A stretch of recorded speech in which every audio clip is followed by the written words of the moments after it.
Hey friends, it's your girl Mia. This is Mia Horror Stories. And tonight's story, the abandoned church bell rings whenever someone lies, is told in darkness.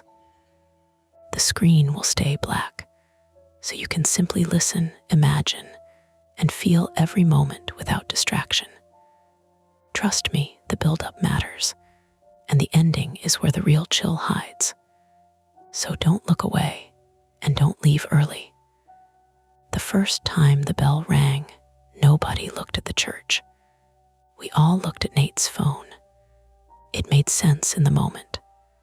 His phone was face down on the hood of my car, buzzing against the blue paint with that thin, angry rattle iPhones make when they're trying to crawl away from bad news.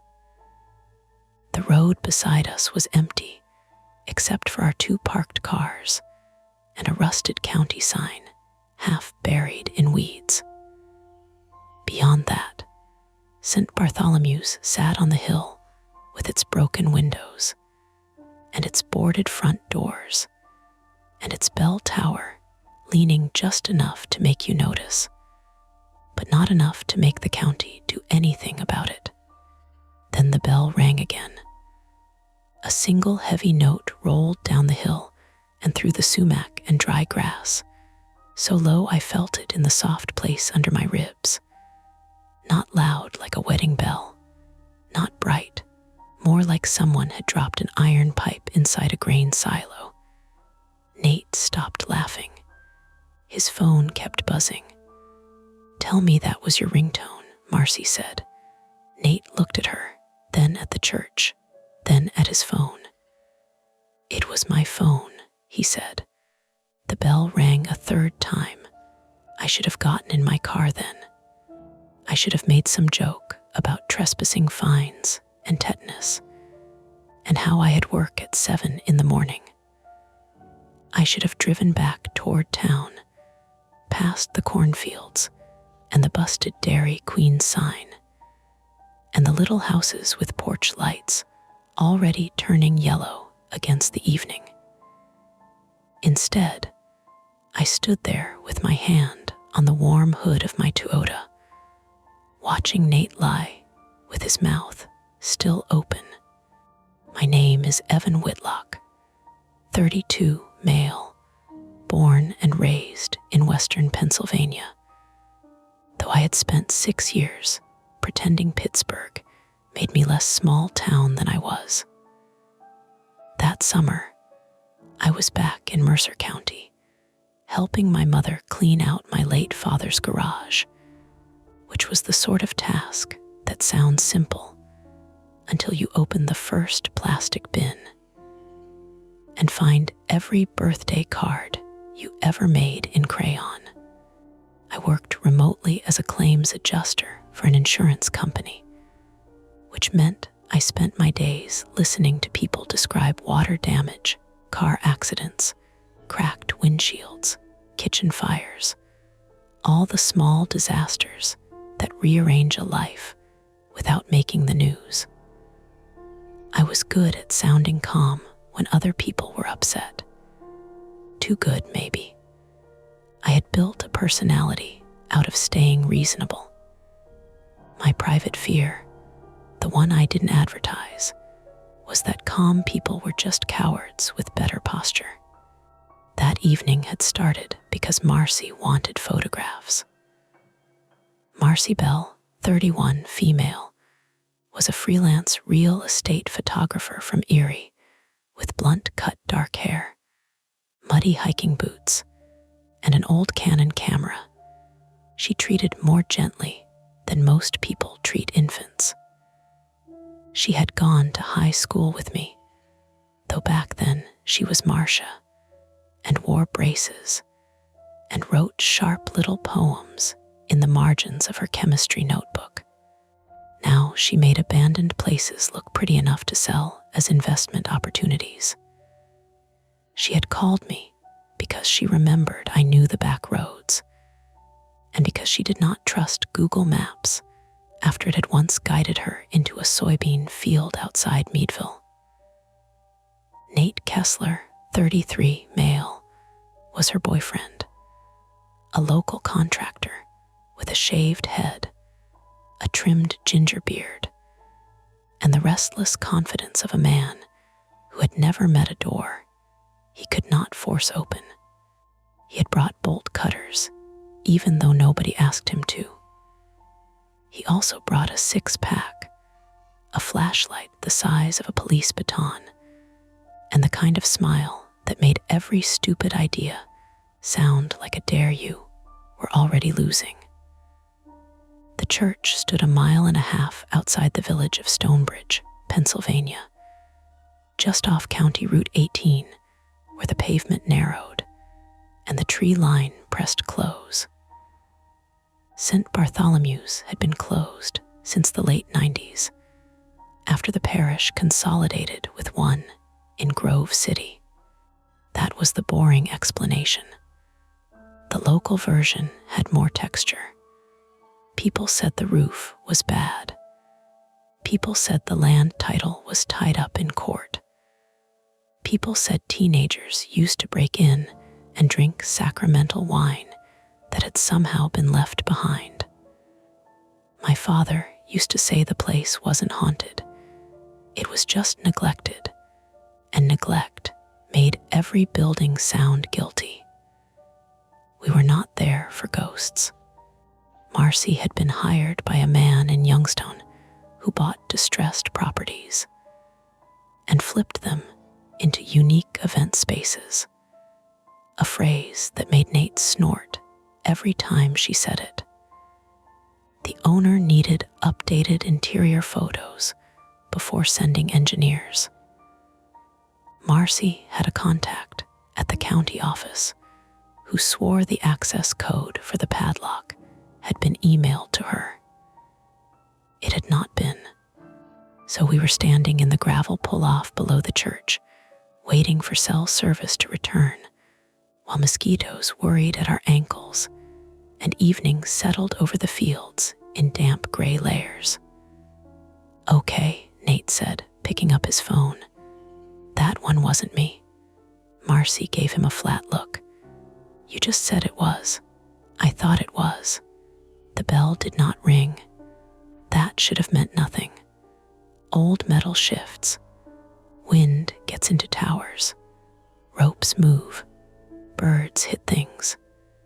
I knew enough from my job to distrust coincidence only after the paperwork got weird. Still, we all noticed the non-ring.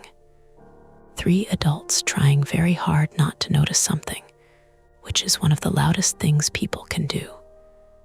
Nate turned his phone toward us. 1 bar, maybe 2, if I hold it like I'm offering it to God. "Don't," Marcy said. "He clearly abandoned the building." "Technically, the diocese did. Technically, you brought bolt cutters to a photo appointment." Nate grinned. Emergency preparedness. The bell gave 1 blunt, bruised note. Not 3 this time, just 1. Marcy's smile thinned. Nate lowered the bolt cutters, which had been resting against his shoulder. "Okay, that was rude." I looked up at the tower. The louvers beneath the roofline were black with rot. 1 slat hung loose, moving a little in the breeze, making a dry tick every few seconds. Tick, tick, tick. A maple branch scraped the stone wall near the sacristy, its leaves whispering with that papery late August sound. Somewhere behind us, a cow lowed from an unseen pasture. The air smelled like cut hay, warm dust, and the sour, sweet rot of apples dropping from an old tree near the ditch. Everything had an explanation. That was the trouble. Explanations crowded in so fast they started tripping over each other. "Could be automated," I said. Marcy looked at me. "Automated. Old churches sometimes have electric bell systems. Timer, motor, striker. Maybe the power's still connected." Nate pointed his flashlight at the sagging utility line that ran ran from a pole by the road up toward the church. It disappeared into a tangle of vines near the rear wall. That thing hasn't carried power since Clinton lied on TV. The bell rang, hard. The sound pushed through us and out across the fields. Birds lifted from the maple in a ragged burst, their wings scraping leaves.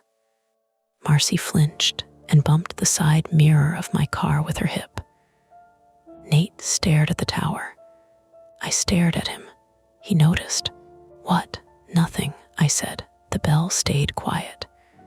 Nate's face changed first into annoyance, then into amusement because annoyance required admitting he was bothered. "Oh, come on." Marcy turned slowly toward me. "What did you just do?" "I didn't do anything." "Nothing." I lifted my hands. "I didn't." Still nothing. Nate laughed once, too loudly. "So what? The bell's a lie detector now." The bell rang. This time it didn't sound like metal dropped in a silo. It sounded closer, sharper at the edges. The note bounced off the shallow ditch, ran along the line of my teeth, and left a faint vibration in my ears after it faded. Marcy took one step back from the road.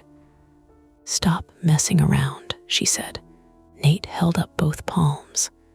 "I'm not. Nothing." He looked almost disappointed. Marcy's camera strap creaked as she tightened her grip. "Evan." "I didn't hear anything mechanical before it rang," I said. "That's not what I asked." "What did you ask?" "Do you think someone's in there?" There it was. A sensible fear. The kind police reports understand.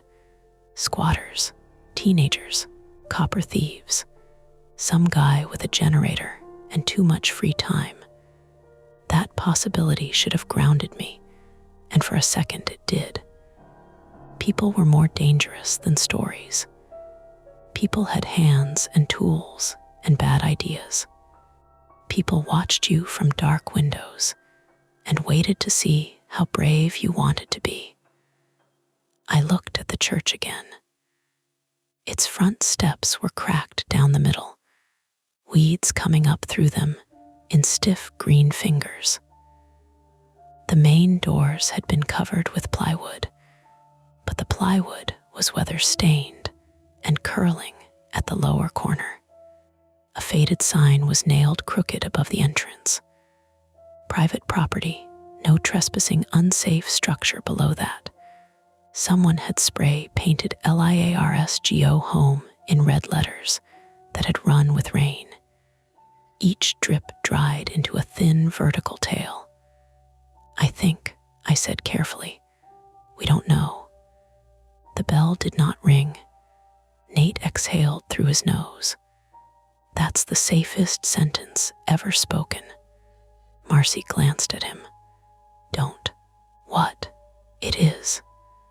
Evan could tell you the sky is blue and somehow leave room for arbitration. I wanted to snap back. I almost did. Instead, I looked at the gravel under my shoes and nudged a cigarette butt with the edge of my sneaker. My father used to call that diplomacy. My ex-wife called it vanishing while standing in front of her. "I'm saying we should not assume," I said. Nate gave me a little bow. "Thank you, counsel." The bell rang. Marcy's head jerked toward the tower. Nate's smile went away. For a few seconds, nobody said anything. A pickup truck passed on Route 18 behind us, moving too fast for the curve. Its tires hissed on the pavement. The driver did not slow down. Probably saw 3 adults by an abandoned church and decided it was none of his business, which in Western Pennsylvania is practically a civic religion. Marcy pulled her phone from her back pocket and checked it. Still no service. "I've got 1 bar," Nate said. "Call the owner." "He won't answer." "Try." Nate tapped his screen, put the phone to his ear, and watched the church like it might answer instead. We heard the faint, rhythmic click of dead air, then nothing. "Straight to voicemail," he said. "No bell." Marcy held out her hand. "Give me the number." Nate hesitated. "Nate, I have it." "Then give it to me." He sighed and passed her the phone. "You don't need to mom me." The bell rang once. Marcy froze with the phone in her hand. Nate closed his eyes. "I swear to God." The bell rang again. "Stop saying things," Marcy said. "I didn't lie." The bell rang. I had heard men in recorded statements trap themselves the same way. Not criminals, necessarily. Just people afraid of consequences. They started making claims too broad to survive contact with reality. Never, always, I swear. They turned fear into architecture and then stood underneath it. Marcy stared at Nate. "What don't you have?" He rubbed both hands over his face. "It's not a big deal." The air seemed to tighten around that sentence. The tower waited. No bell. That made it worse. Marcy lowered the phone. "Nate." He looked from her to me, then down the road as if hoping for the pickup to come back and rescue him with engine noise. "I don't have the owner's number. I have the guy's email." The number was in the email signature, but I didn't save it. "You told me you called him yesterday."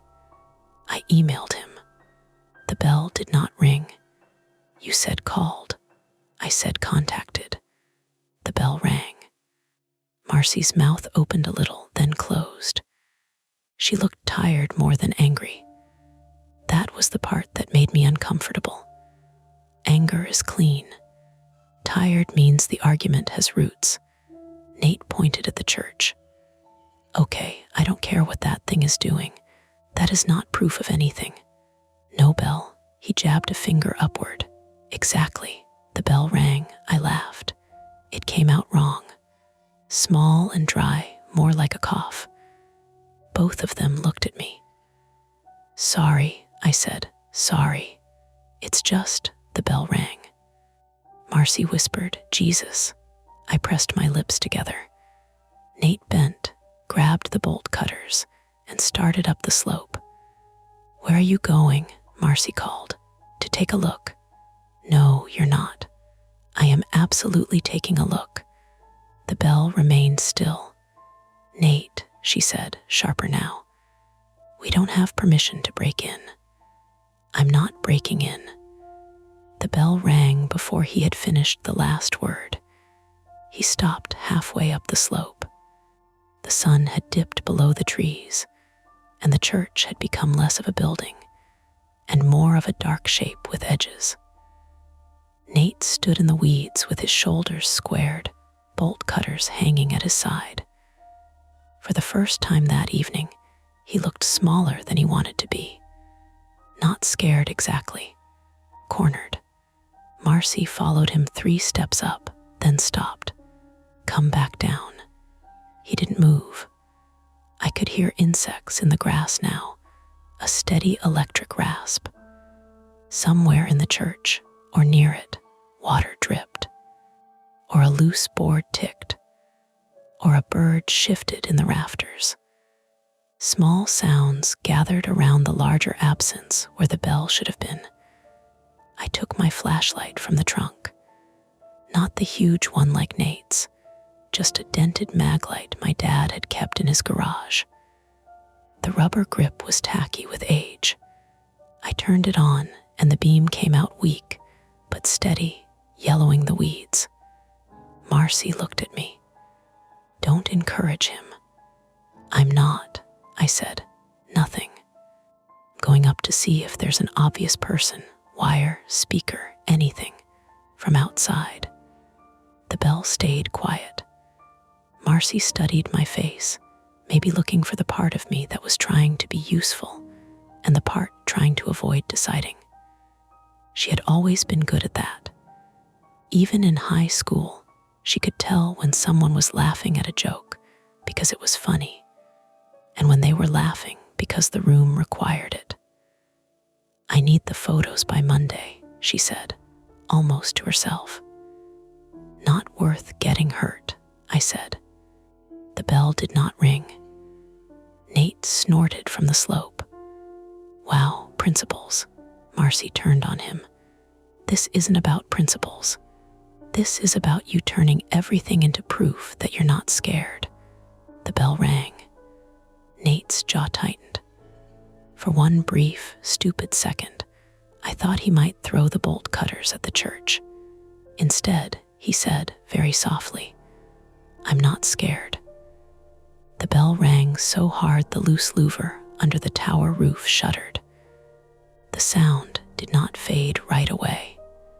Traveled through the stones, through the hill, through my knees. The last trace of it hung in the air like heat above asphalt. Nate did not speak again. Marcy climbed the slope and took the bolt cutters from his hand. He let her. That scared me more than the bell, because Nate did not seem like a man who let go of things easily. The three of us stood facing St. Bartholomew's, while dusk thickened in the broken windows. The spray-painted letters on the plywood looked almost black now. LIARS, GO home. Behind one of the lower windows, something pale shifted, then vanished. A plastic grocery bag, I told myself. A curtain, a bird, an explanation. Marcy saw it too. Her camera clicked once, not because she meant to take a picture, but because her thumb had hit the shutter. The flash fired. White light slapped the front of the church flat for half a second. In that half second, I saw the lower corner of the plywood door hanging open just enough for a person to fit through sideways. I saw fresh mud on the top step. I saw a length of yellow nylon rope trailing from inside the entryway, disappearing into the weeds. Then the flash died, and the church became a dark shape again. Nate's voice came out rough. Did you see that? Nobody answered quickly enough. The bell did not ring. Marcy lowered the camera and checked the screen. Her hand trembled, but only a little. The preview showed the front of the church, overexposed by the flash. The mud on the step was clear. So was the rope. And there, printed on the plywood below the old red warning, were 3 newer words in black marker. Not spray paint. Marker. Fresh enough to shine. Ask it again. Marcy looked at me. Nate looked at the gap in the door. I listened to the tower. For once, it was completely still. Behind us, the road back to town lay open, gray and empty. Ahead, the hill climbed into weeds, broken stone, and whatever had made an abandoned church bell answer human voices like a judge, with perfect timing. Marcy swallowed. We can leave. The bell did not ring. Nate said nothing. I looked at the fresh words, at the rope, at the mud, at my father's weak flashlight making a small, useless circle in the grass. Then Marcy said, or we can find out who's doing it before someone else does. The bell waited. So did we. The choice should have been easy. There were 3 of us, 2 cars, 1 abandoned church, and a message written by someone with a black marker, and enough confidence to stand in front of a condemned building after sunset. That was not a puzzle. That was a warning with bad penmanship. Marcy still had her camera raised, the preview glowing against her face. The little screen showed the plywood door, the mud on the step, the rope. She zoomed in with her thumb until the fresh marker words filled the frame. Ask it again. Nate leaned close enough that his shoulder touched hers, though neither of them seemed to notice. Could have been there already, he said. The bell rang once. Not hard, not dramatic, just one flat, iron note from the tower above us. Nate stepped back like the sound had put a hand on his chest. Marcy looked at him. It wasn't there already. I'm saying maybe we missed it. The bell rang again. Stop, she said. Nate's face tightened. Stop what? Trying to make everything smaller. That one didn't get a bell. I noticed. I hated that I noticed. The slope between the road and the church was only about 30 yards, but in the last smear of daylight, it looked longer. The grass had grown waist-high in places, thick with burrs, and Queen Anne's lace gone brown at the edges. Bugs lifted and settled around our legs. The church gave off a smell I remembered from my father's garage after a heavy rain. Damp wood, mouse droppings, old paper, rust. I said, "We're calling 911. Nate turned. For what? For someone inside an unsafe building. We don't know that. The bell stayed quiet. That made me look up. Nate saw me do it and pointed at my face. See, exactly. I said something true. You said something useless, Marcy said. There's fresh mud, Nate. There's rope. Rope doesn't mean murder. No one said murder. You were thinking it. Marcy didn't answer. The bell didn't either. I took my phone out. No service. The top corner said SOS for a second, then nothing. Then one bar that vanished when I moved my hand. I walked toward the road, holding it up like Nate had earlier. The gravel crunched under my shoes. A mosquito whined near my ear, disappeared, came back. I lifted the phone higher. One bar. I dialed 911. The call tried to connect. I heard 2 clicks, a wash of static, then a recorded tone. The screen changed to call failed. Anything? Marcy asked. I shook my head. Nate lifted his own phone. Mine's dead. The bell rang. He stared at the screen, then swore. Okay, not dead. 12%. Why lie about that? Marcy asked. Because I don't want to stand here discussing battery percentage with a haunted bell. The word haunted sat between us, tacky and childish. The bell did not ring. That was worse than if it had, I said. It's not haunted. The bell rang. A loud one. It rolled over the hill and slapped back from the tree line, and all 3 of us went still. I felt the note pass through my jaw. It made my fillings ache. Great, Nate said softly. Great, Evan. I mean, it's not supernatural, I said too quickly. Someone's doing this. They can hear us. They're triggering it somehow. No bell. Marcy's eyes moved to the broken windows. Then someone can hear us. None of us spoke for a moment after that. That was when Nate's phone started ringing. Not buzzing this time. Ringing. Tinny default ringtone that sounded obscene out there, bright and domestic. The kind of sound meant for grocery stores and kitchen counters. Not dead churches at the edge of a field. He looked down. The color drained from his face in a way I had not seen before. Not fear exactly. Recognition. Marcy noticed. Who is it? Nate didn't answer. The bell did not ring. Nate, she said. He showed her the screen. I was standing just far enough away that I could not read the name, only the green and red buttons. Marcy read it aloud. Unknown caller, Nate swallowed. It's probably spam. The bell rang. Marcy's hand went to her mouth. Answer it, I said. No, answer it. Nate's thumb hovered. His bravado had thinned until there was nothing under it but a man in a damp t-shirt, breathing too hard. The phone rang and rang. Finally, Marcy snatched it from him and accepted the call. Hello, she put it on speaker.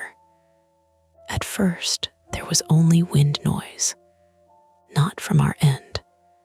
A hollow, rushing, uneven, like someone holding a phone too close to a cracked window in a moving car. Then a faint scrape.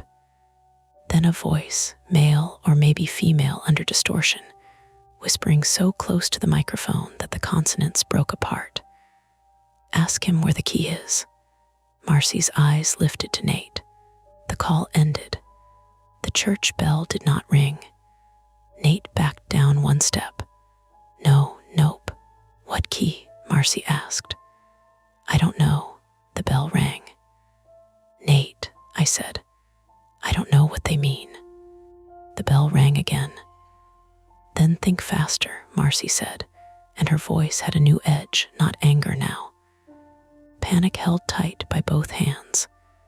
Nate wiped his palms on his jeans. "It's a contractor key, that's all, a lockbox key. For this church, maybe." The bell rang. Marcy stared at him. "Not maybe," he said. "Yes, for this church. But I didn't steal it." The bell rang so hard a few pigeons or bats burst from somewhere behind the tower, wings beating the dark like wet laundry. I had spent years listening for the shape of lies. People lie in different ways. Some add too much detail. Some take it away. Some get loud. Some get insulted. Nate was doing the worst one, turning every answer into a negotiation. "Where is it?" I asked. "In my truck." The bell stayed quiet. Marcy turned toward the road. Nate grabbed her wrist, not hard, but fast. She looked down at his hand, and he let go immediately. "Sorry," he said, "no bell." "Why do you have it?" she asked. He looked toward the church. "Because the guy emailed me asking if I could take a look at some structural stuff after your photos. He said there was a lockbox mounted near the side entrance. I came by yesterday. You came here without telling me. I was going to surprise you." The bell rang. Nate flinched. "I wanted the job." "Okay." The owner said if I could confirm basic access, he'd maybe hire me for stabilization work before the engineers came in.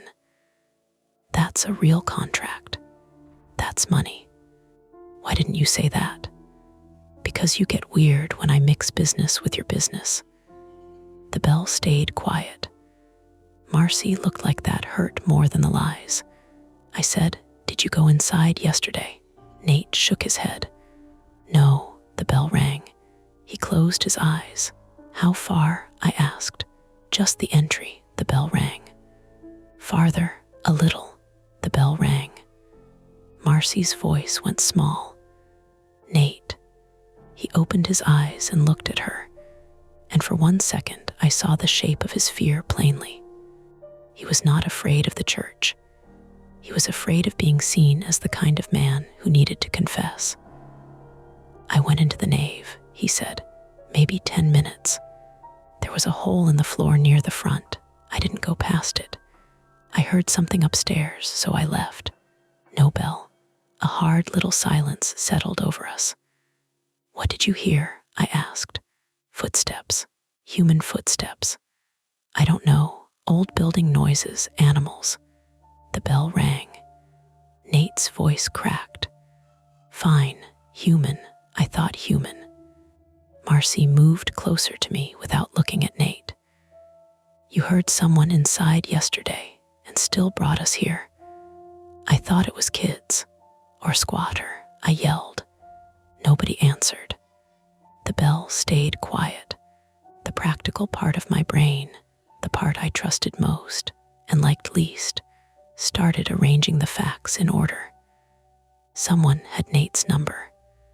Someone knew about the key. Someone might have been in the church yesterday. Someone wanted us to ask questions in front of the bell. That pointed to a person, not a ghost.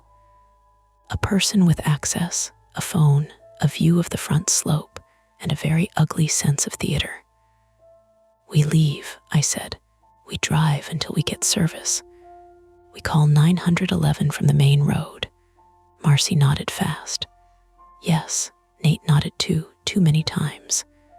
Yes, good, that's what I said before. The bell rang. He stopped nodding. I didn't care.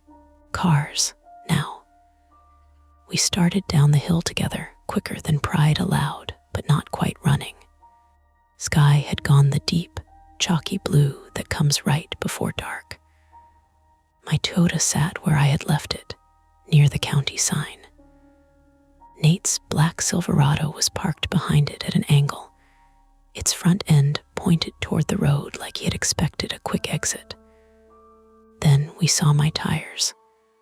Both front tires were flat, not low. Flat. The rubber sagged onto the gravel in thick, defeated folds. The driver's side had a clean slit through the sidewall, pale cords showing inside the cut. The passenger side was the same. Marcy whispered, "No." I went cold in a very ordinary way. No poetry. Just a sudden sour wash in my stomach and a tightening at the base of my skull. Nate ran to his truck. "Mine too," he shouted. All 4 of his tires had been cut.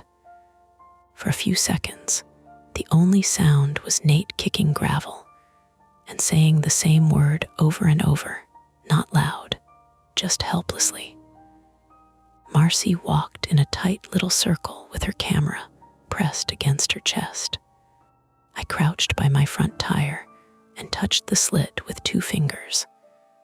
The cut was fresh. The rubber edges were clean and slightly tacky. I stood up and scanned the roadside. The field across the road was empty, corn shoulder high and whispering. The ditch was full of weeds. The trees beyond the church had already become a single black wall. A small metallic ping came from under Nate's truck. All of us froze. Another ping. Then a slow, steady drip. Nate crouched, looked under the truck, and scrambled back so fast he landed on one hand. "What?" Marcy asked. "Gas," he said. "Someone punched the tank." The smell reached us a second later, sharp, chemical, unmistakable. Gasoline threaded through the damp hay smell and took over everything. "Get away from it," I said. Nate was already backing up. Marcy looked from the truck to my car. "Can your car still run?" "With 2 flat tires, maybe. Not far. Not on this road. Spare. 1 donut." "Not 2. And his truck, we walk," she said. "That should have settled it." Stonebridge was 1.5 miles down the road. Maybe 2 if you counted the curve. A healthy adult could walk that in half an hour. Less if scared. The problem was the dark, the ditch, the blind turns, and whoever had cut 8 tires and punctured a fuel tank while standing close enough to hear us talk. Then Nate said, "The key." We all turned toward him. "It's in my truck," he said. "Glove box." Marcy stared. "Leave it." "Asked for it?" "No, a voice on your phone asked where it was. They know it's there. They'll get it. Let them." He shook his head. "You don't understand." The bell rang. I looked up toward the church, though we were down by the road now. The tower was a black notch against the darker sky. Nate pressed both palms to the top of his head. "There's paperwork in there too. The owner's email, my estimate notes, my license. If the police find that key and my prints and the cut lock." "You cut the lock?" Marcy asked. "I didn't cut it." The bell rang. He shouted up at the church. "I didn't cut it today." The bell stayed quiet. That distinction landed badly. Marcy stepped closer to him. "What did you do yesterday?" Nate breathed through his nose. "The lockbox was jammed. I used the cutters on the chain holding the side gate. I put it back, sort of. You broke in. I accessed the property." The bell rang. You broke in, she said. The bell stayed quiet. Nate looked at me, pleading now. You work insurance. Tell her, trespassing is not the same as breaking and entering. If this is not the moment, I said. It matters. No, it doesn't. The bell did not ring. That quiet made Nate fold in on himself a little. My phone buzzed in my hand. One bar had returned. A text came through from a number I didn't recognize. Do not walk the road. Below it, a photo loaded one painful strip at a time. Gray road, my Toyota. Nate's truck. 3 figures standing beside them. Us. Photo had been taken from behind the church, uphill, looking down through branches. Marcy saw my face and moved beside me. I showed her. Nate leaned in too. For once, nobody spoke. Another text came in. Ask HIM what he left in the pulpit. Marcy turned slowly to Nate. He had gone still. What, she said, did you leave in the pulpit? Nothing. The bell rang. A long note this time, drawn out and ugly. Nate's mouth worked, but no sound came out. I felt something inside me shift. Not bravery. Not yet. More like the failure of avoidance. There are moments when staying calm stops being useful and becomes a way of letting other people decide how bad things get. My father's voice came back to me, not as comfort, but as accusation. Don't stand there measuring the rain, Evan. Move the boxes before they're ruined. What did you leave? I asked. Nate looked at me, and I could see he wanted me to help him make it smaller, to translate it into something reasonable. A misunderstanding, a paperwork issue, a contractor mistake. I didn't. His voice came out barely above the insects. My wallet. The bell did not ring. Marcy blinked. Your wallet. I set it down to use the flashlight. I forgot it. I was going to grab it tonight before you noticed. Before I noticed what? That my license wasn't in my pocket when we stopped for gas. The bell stayed quiet. Why didn't you just say that? She asked. Because I didn't want to look like an idiot. The bell did not ring. That was the first thing he had said all night that sounded nakedly true. Gasoline continued dripping under the truck. My phone buzzed again. Another text. 15 minutes before the road is not safe. No photo this time. No explanation. Marcy read it and looked down Route 18 toward the curve hidden by trees. What does that mean? Maybe nothing, I said. The bell rang. I clenched my jaw. Nate made a small sound, almost a laugh. It means they're messing with us. No bell. Maybe, I said. The bell did not ring. That answer gave nobody comfort. A far-off engine sounded from the south, beyond the curve. Big vehicle. Heavy tires. It faded, returned, faded again as it wound through the hills. Could have been a logging truck. Could have been a farm pickup. Could have been exactly the kind of help we needed. Marcy lifted both arms and stepped toward the center of the road. I grabbed her elbow. Wait. What? We flagged them down. If someone's watching us and telling us not to walk the road, we are not obeying texts from a psycho. The bell stayed quiet. Headlights appeared around the far curve. 2 bright points, then 4. High beams. A truck moving slowly, too slowly. It came into view and rolled toward us, engine growling low. White cab, no markings. Big square front. It slowed about 50 yards away. Marcy waved. The truck stopped. Nobody got out. The headlights stayed on us, turning our bodies into long shadows that stretched up the hill toward the church. The glare made it impossible to see the driver. The engine idled with a rough diesel knock. Nate whispered, "Do we run to it?" The bell did not ring. A loud crack came from the church behind us. Wood splintering. We all turned. The plywood over the front entrance had shifted. Not fallen. Pushed. The lower corner now hung wide enough for a person to crawl through easily. The yellow rope slid out another foot, moving with a slow, deliberate tug from inside. Then the bell rang. Once. Behind us, the truck's engine revved. Marcy grabbed my sleeve. Nate backed toward the ditch. My phone buzzed again in my hand, and though I did not want to look, I looked.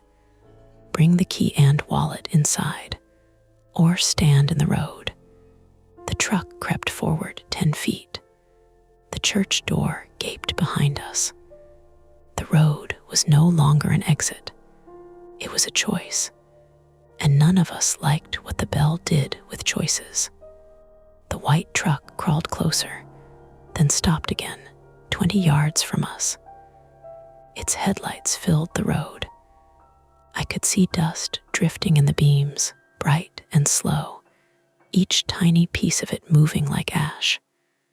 The engine idled with a rough knock that came through the soles of my shoes. Behind us, up the slope, the open corner of the church door breathed blackness. The yellow rope lay in the weeds like something shed by a machine. Marcy's fingers dug into my sleeve. "Evan," she whispered. "I know." I didn't know. That was the worst part. There were only 2 obvious choices, and both had been taken from us in advance. The road meant the truck. The church meant whoever had texted us. The ditch to our right dropped into weeds and standing water before climbing into corn. The slope behind us rose to St. Bartholomew's front steps. The woods beyond the church were too thick to see through now, just a solid wall behind the bell tower. Nate held both hands up toward the truck. "Hey," he shouted. "We need help." The bell stayed quiet. The truck did not move. "Call 911 again," Marcy said. I tried. 1 bar, then SOS. Then nothing. The screen showed the call attempting, failing, attempting. My thumb had gone damp enough that the glass didn't want to read it. The truck's passenger window lowered 3 inches. A voice came out, distorted by the engine and the glass.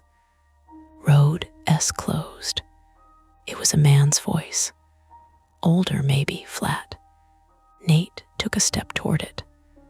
"Our tires are slashed. We need police." "Road S closed," the man said again. Marcy lifted her camera and zoomed in. The truck's headlights snapped to high beam. She hissed and turned her face away, blinded. I grabbed Nate's shoulder and pulled him back. "Don't go closer." He shook me off. "That's a person. We need a person. We don't know he's safe. He's in a county truck." The bell rang. Not from above us, exactly. The note came down from the tower, but it also seemed to spread along the road, through the glare, through the idling engine. Nate turned toward the sound with his mouth open. The truck was not a county truck. The high beams hid most of it, but when my eyes adjusted, I saw no logo on the door. No amber roof light, no reflective striping, just a white cab, boxy and old, with a dented front bumper. Marcy blinked hard. "Nate, back up." The passenger window slid up. The truck reversed slowly, tires crunching gravel, then angled itself crosswise across Route 18, blocking the road to town. "Okay," Nate said. "Okay." "Church, no," Marcy said. "Do you want to stand here?" "No, I want you to stop making decisions like a man trying to outrun his own stupidity." The bell did not ring. Nate flinched anyway. The text had said bring the key and wallet inside. The key was in Nate's glove box. The wallet was supposedly in the pulpit. If whoever had trapped us wanted those objects, then maybe the objects mattered more than we understood. Or maybe they only wanted us moving uphill into the dark, where the church could swallow all three of us without needing to explain itself. First attempt, I said, mostly to myself. We get the key, then we don't go inside. We throw it up the steps. We stay outside and use the truck as cover if he comes down. Marcy stared at me. First attempt, I'm thinking out loud. Don't call it that. The bell rang. My teeth clicked shut. Nate let out a brittle laugh. Even your plans lie. Move, I said. We ran to the Silverado. The gasoline smell was stronger near the truck, sharp enough to sting my eyes. Nate yanked open the passenger door and leaned across the seat toward the glove box. Marcy stood behind him with her camera strap wrapped around her wrist like it could keep her anchored. I faced the road, maglite in my left hand, phone in my right, watching the white truck idle sideways across the pavement. The glove box stuck. Come on, Nate muttered. Don't force it, Marcy said. It's my glove box. The bell stayed quiet. He punched the latch. It dropped open, spilling napkins, receipts, a tire pressure gauge, and a little black magnetic key case onto the floor mat. There, he said. The bell did not ring. Something moved in the corn across the road. A pale shape, low to the ground, fast. Marcy made a small, involuntary sound. I swung the maglite beam across the ditch and into the first few rows. Stalks shivered. Leaves rattled dryly against one another. For half a second, I saw what looked like a face between the corn rows, white and round and staring. Then it bounded forward. A dog. A filthy white farm dog, ribs showing under mud-streaked fur, burst from the ditch with a length of orange baling twine tangled around its back leg.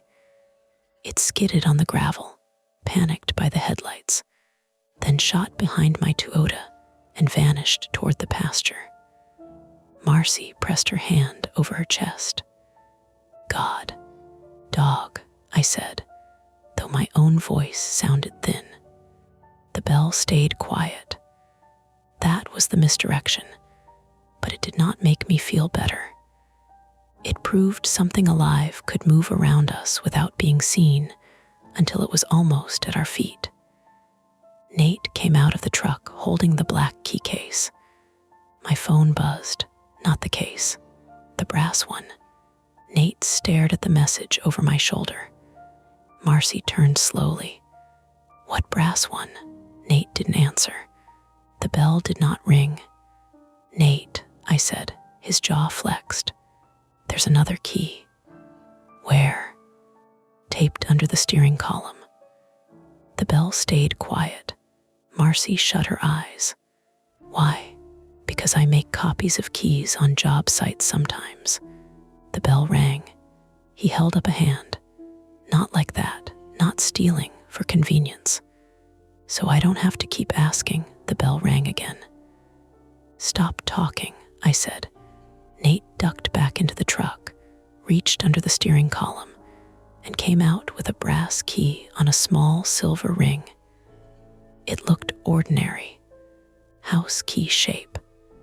A strip of masking tape still clung to one side. My phone buzzed again. Side door, 3 minutes. A second message followed immediately. Do not bring the woman.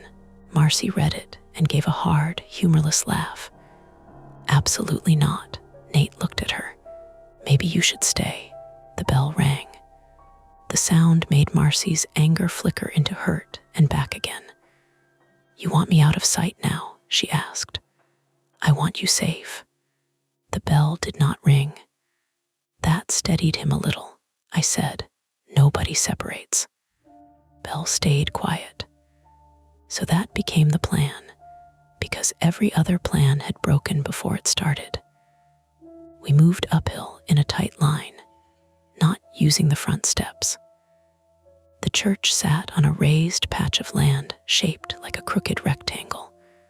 Road at the bottom, front entrance facing south, tower on the southwest corner, cemetery behind a sagging iron fence to the east, woods pressing in from the north. The side gate Nate had mentioned was on the west wall, half hidden by honeysuckle and a leaning cedar. If the front door was a mouth, the side entrance was a wound. Nate led with the brass key. I followed with the maglite. Marcy came last, camera bouncing against her sternum, stopping every few steps to look behind us. The slope was worse than it looked. Loose stones rolled under my shoes. Burrs grabbed my socks. Halfway up, Marcy slipped and caught herself on a broken headstone I hadn't even noticed, a small marker half buried outside the cemetery fence. She sucked air through her teeth. You okay? Palm, she said. I shone the light. A shallow cut crossed the base of her hand, already filling with dark blood. Wrap it, Nate said. With what? He pulled off his t-shirt and tossed it to her without looking back, leaving himself in a gray undershirt damp with sweat. The bell did not ring. Marcy wrapped her hand, clumsy with adrenaline. At the side gate, Nate stopped. The chain hanging there had indeed been cut and looped back to look whole. Up close, the break was obvious. Fresh silver metal glinted inside the rusted links. Marcy looked at it, then at him. He said nothing. No bell. The side door was set into a shallow stone alcove. Its paint had peeled down to gray wood. A lockbox hung empty from the knob, open and useless. Beside the threshold, a pile of cigarette butts had collected in the dry leaves. Not old, either. The filters were white and orange, barely weathered.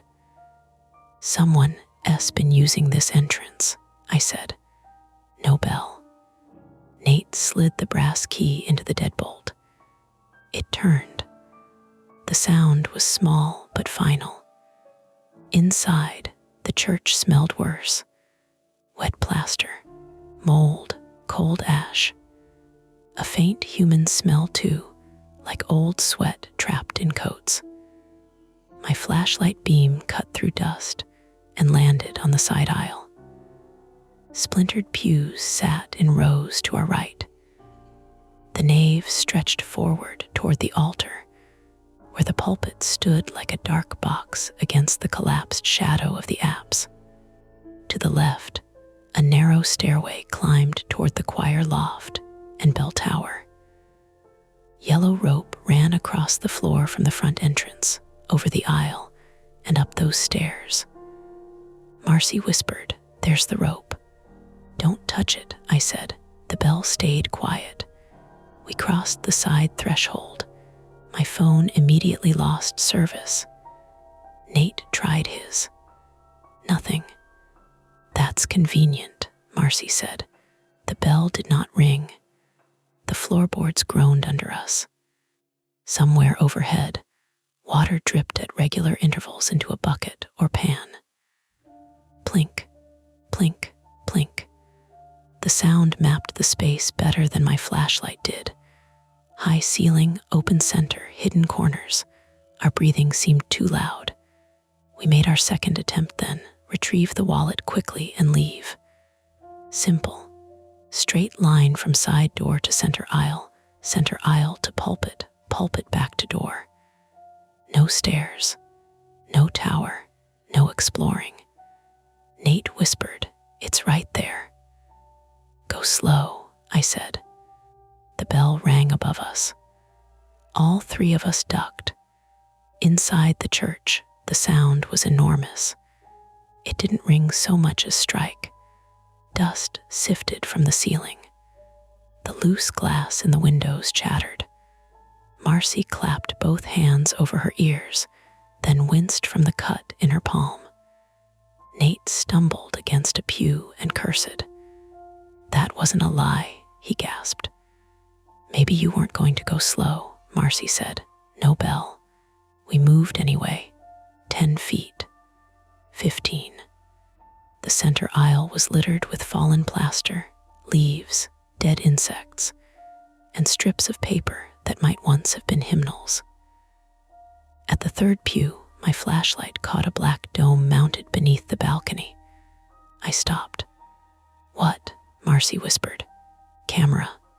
It was small, battery-powered, strapped to the underside of the choir loft with black tape. A cheap trail camera, the kind hunters used.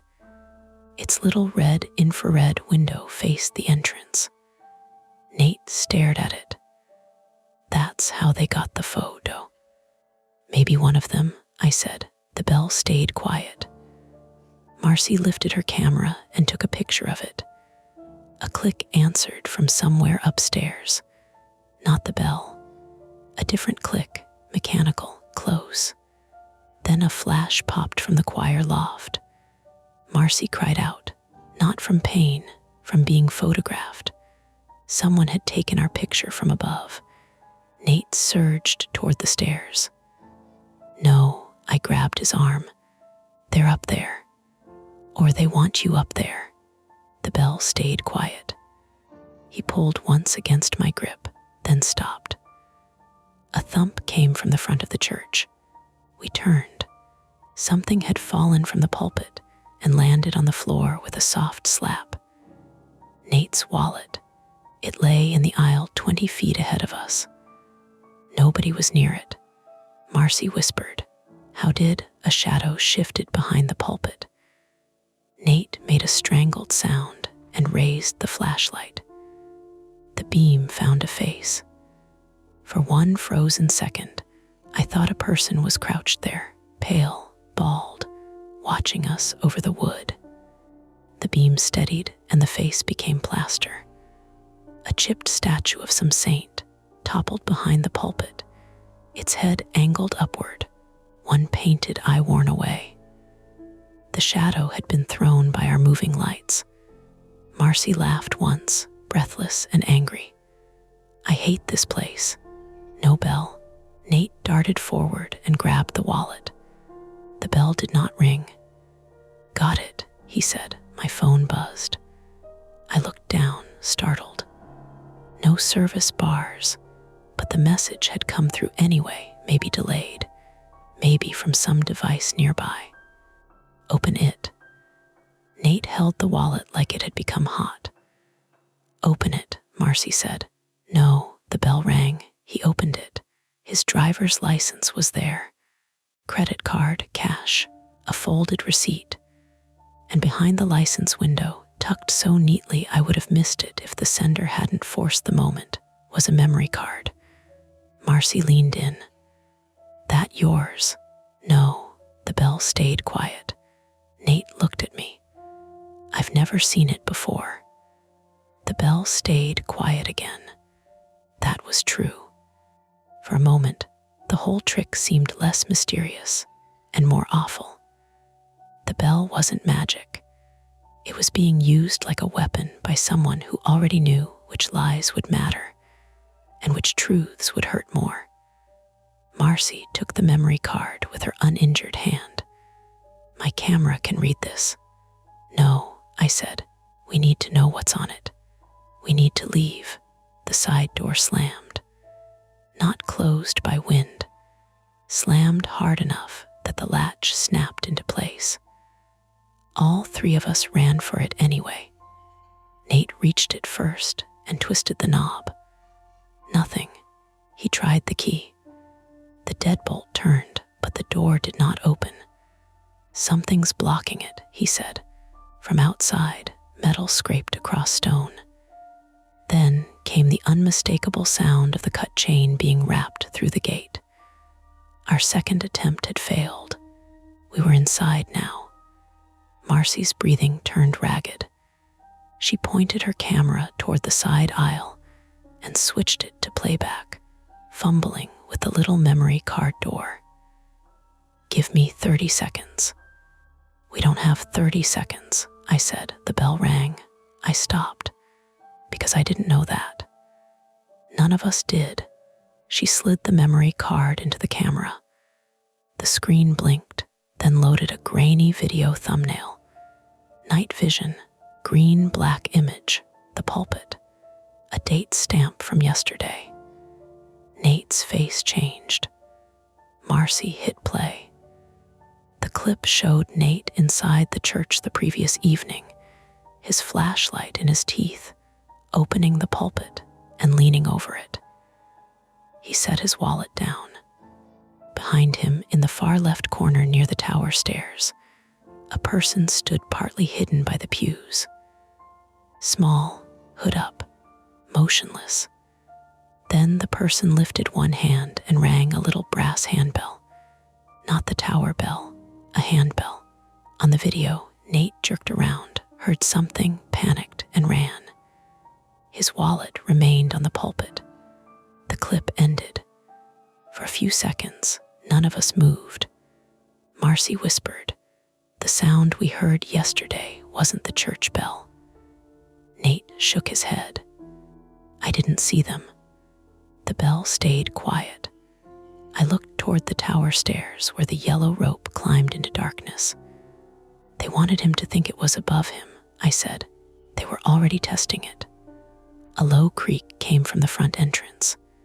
The yellow rope tightened. Slowly, the plywood over the main doors pulled inward from the outside gap, then dropped aside with a flat wooden crash. Fresh night air flowed into the nave, carrying gasoline, cut grass, and diesel exhaust. The front exit stood open. Beyond it, through the rectangle of darkness, I saw the road and the white truck still blocking it. Then headlights swept across the church steps from a second vehicle coming from the other direction. For one insane second, I thought police. The vehicle stopped below. A door opened. A voice called up, young and scared. "Hello, Nate." Marcy went rigid. Nate whispered, "No." A teenage girl stepped into the glow of the truck's headlights at the bottom of the slope. She had blonde hair in a ponytail, a hoodie, and one hand raised to shield her eyes. Nate said, "That's my sister." The bell did not ring. Marcy turned on him. "Your sister." He was already moving toward the front doors. "She's 17, he said. "Her name's Lily. She wasn't supposed to." The bell rang. He stopped. Marcy's face folded with betrayal and fear at the same time. "You called her?" "No." The bell rang. He shouted, "I texted her before the tires. I told her to bring my spare key because I thought mine was missing." The bell stayed quiet. Outside, Lily Kessler, 17, female, Nate's younger sister from Stonebridge, stood halfway between the blocked road and the church slope, wearing leggings and an oversized Grove City college hoodie, her ponytail lifting in the breeze made by the idling truck. She looked too young to be there, too bright in the headlights, one hand clutching her phone. She did not understand the shape of the trap she had walked into. The white truck's passenger door opened. A figure got out, not fully visible, just boots, dark pants, a hooded jacket. Lily turned toward them. "Run," Nate screamed. The bell did not ring. Lily ran uphill. The hooded figure moved after her. That was the point where retreat stopped being an idea and became a guilt we could not afford. Nate sprinted through the open front entrance toward his sister. Marcy went after him. I followed because there was no longer a version of myself that could stand in the aisle measuring risk, while a 17-year-old girl ran toward us through the glare. Behind me, inside the church, the side door chain tightened with a final metallic clank. Ahead, Lily stumbled on the slope and fell hard into the weeds. Above us, the abandoned bell began to ring and ring and ring, not answering lies anymore, just filling the night with iron noise, while every safe path disappeared. Lily fell hard enough that I heard the breath leave her from halfway up the slope. It was a small sound under the bell, almost nothing, a little punched-out gasp swallowed by iron. But Nate heard it. Marcy heard it. I heard it, and the part of me that still wanted a clean plan tore loose from the rest. The bell kept ringing. Not one note for a lie. Not three. Not a pattern we could pretend to understand. It swung or struck, or was made to strike again and again above us. Each impact rolling down through the tower, through the old stone, through my shins as I ran. The sound flattened everything else. My shoes slid on wet grass. The maglite beam bounced so wildly it showed fragments instead of a path. Lily's pale hand in the weeds, Nate's bare forearm, Marcy's camera strap swinging. The white truck crosswise on the road below. The hooded figure climbing the slope with steady, unhurried steps. Nate reached Lily first. "Get up," he shouted. "Get up, Lil," she tried. Her right ankle folded under her, and she cried out, high and startled, more offended than afraid for half a second, like her body had betrayed her without warning. The hooded figure was 10 yards below them. I lifted the maglite. "Stop," I yelled. The figure did. The bell stopped too. The sudden quiet made the night feel unplugged. My ears rang. Diesel knocked in the truck's engine below. Somewhere inside the church, something dripped steadily into a metal pan. Plink, plink, plink. The figure raised both hands slowly. "Don't come closer," Marcy said. Her voice shook, but she had the camera up. Flash ready. Red focus assist light blinking on the hood. The figure laughed. It was not a monster laugh. That would have been easier. It was breathy and tired and almost bored, like we had finally arrived at a part of the evening he had rehearsed too many times. He pulled back his hood. The man underneath was in his late 50s, white, with a weather-burned face, gray stubble, and thinning hair pasted to his forehead by sweat. He wore work boots, dark canvas pants, and a black rain jacket with no logo. In his left hand, he held a small black remote. In his right was a brass handbell, the kind you'd see on a teacher's desk or at a front counter. Marcy inhaled. "You," I looked at her. She kept the camera aimed at him. "You're the guy from the county office." The man smiled without showing his teeth. Calvin Roque, 58 male, was a county records clerk Marcy had spoken to 2 days earlier when she asked about the church access paperwork. I had not met him then, but I could place him from her reaction. The helpful voice, the man who knew too much because his job let him touch every file before anyone else noticed it was missing. He had a narrow, pinched way of standing, shoulders slightly forward, as if bracing for a wind only he could feel. "Not county," he said, "retired in March." The bell rang once from the tower. Calvin's smile twitched. Nate half carried Lily backward, one arm around her waist. She was crying now, trying not to, her face twisted with pain. Lily Kessler, 17, female, had arrived still dressed like a kid leaving a friend's house in a hurry, hoodie sleeves pulled over her hands, sneakers bright white, except where mud smeared one toe. Her phone lay somewhere in the grass behind her, still lit. "Leave her out of it," Nate said. Calvin looked at him. "You brought her." "I didn't know." The bell rang. Calvin clicked the remote in his left hand, and the bell cut off mid-vibration. That was when I understood the trick fully enough to hate myself for taking so long. Remote trigger. Some kind of rigged striker in the tower. Maybe battery-powered. Maybe running off a car battery or marine battery hidden upstairs. The handbell from the video had been practice, misdirection, staging.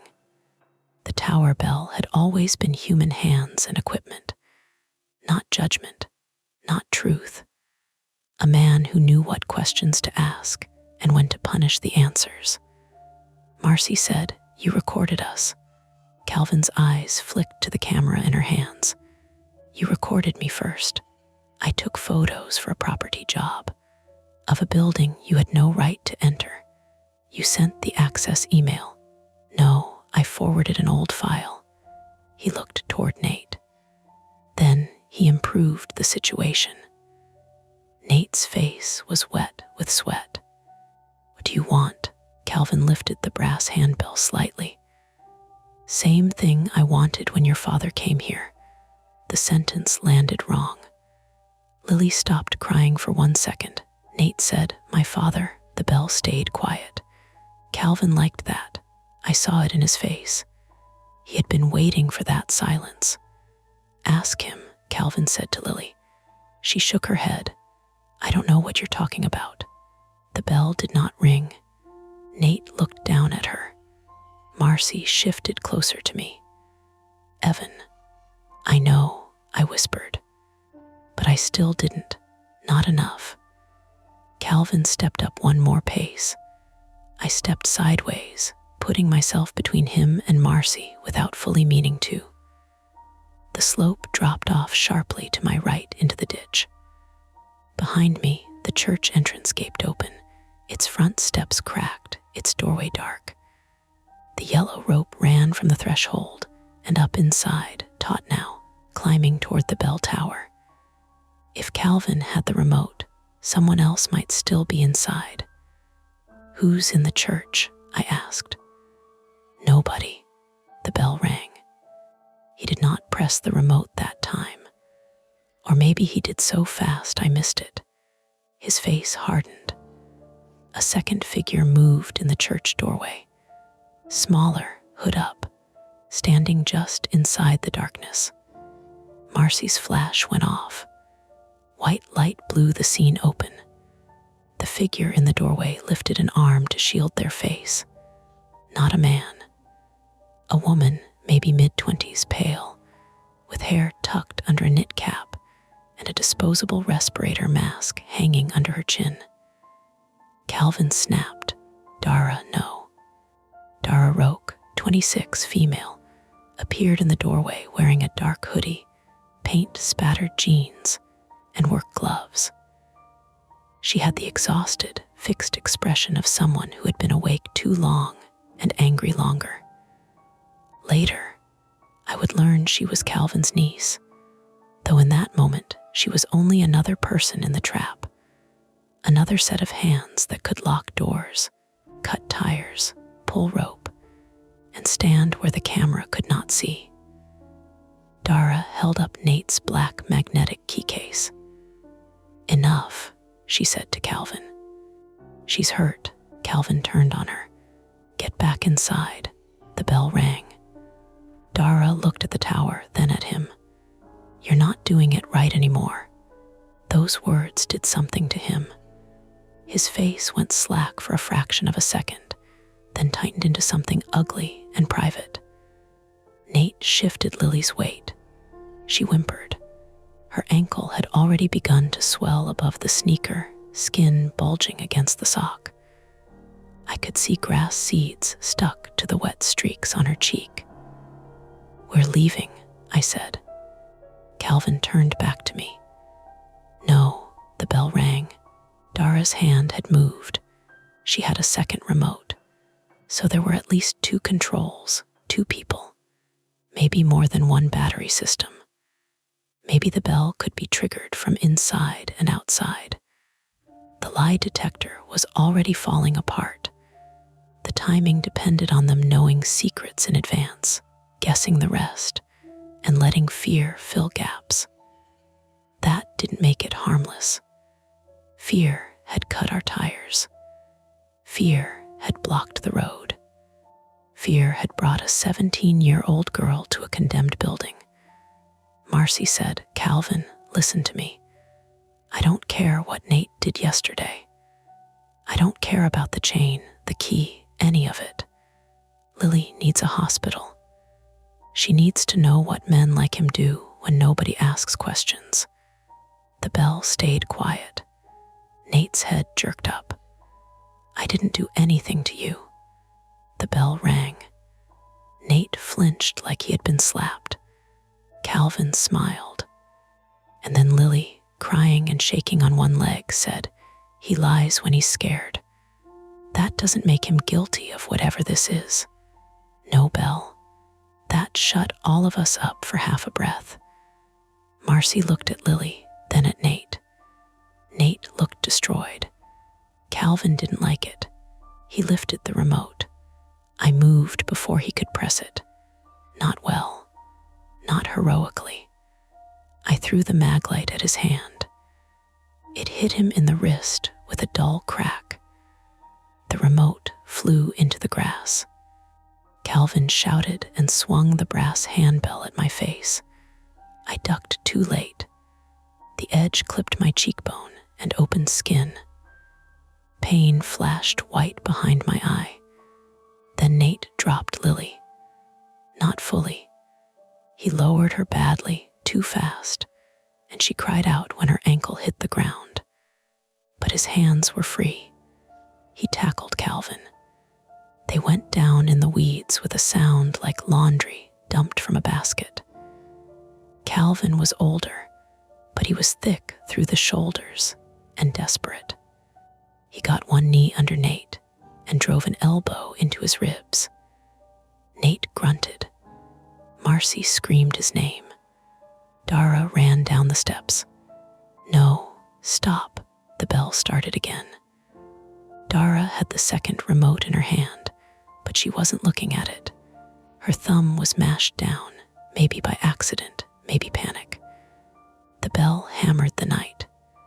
My cheek was wet. I couldn't hear my own breathing. I grabbed Lily under her arms and dragged her toward the nearest cover, a low stone retaining wall beside the front steps. She made a horrible sound and dug her fingers into my wrist. "Sorry," I shouted, though I could barely hear the word. Her injured foot bounced once against the ground. She nearly passed out. Marcy rushed to help me, blood from her cut palm soaking through Nate's t-shirt. Together we got Lily behind the wall. It was no protection against a gun, but I had not seen a gun. That mattered. I held on to that. No gun, remote, bell, handbell, truck, rope, cameras, tools, human things. Human things could fail. Nate and Calvin rolled near the ditch. Calvin got on top and pressed the brass handbell against Nate's throat, not using it as a bell now, but as a piece of metal. Nate clawed at his arm. Dara stood halfway down the slope, frozen. Marcy lifted her camera. "Dara," she shouted. Dara looked. Marcy hit the flash. The burst lit everything. Calvin's face twisted with effort, Nate's boots kicking, Lily curled behind the wall, the white truck idling below, and the yellow rope stretching into the church behind Dara. The flash blinded Dara long enough for me to see the remote slip from her fingers into the grass. The bell stopped. The night rang in its absence. Marcy said, "Help us." Dara shook her head hard. "You don't understand." "Then explain it after she's safe." Calvin shouted from the ground, "Dara." The bell did not ring.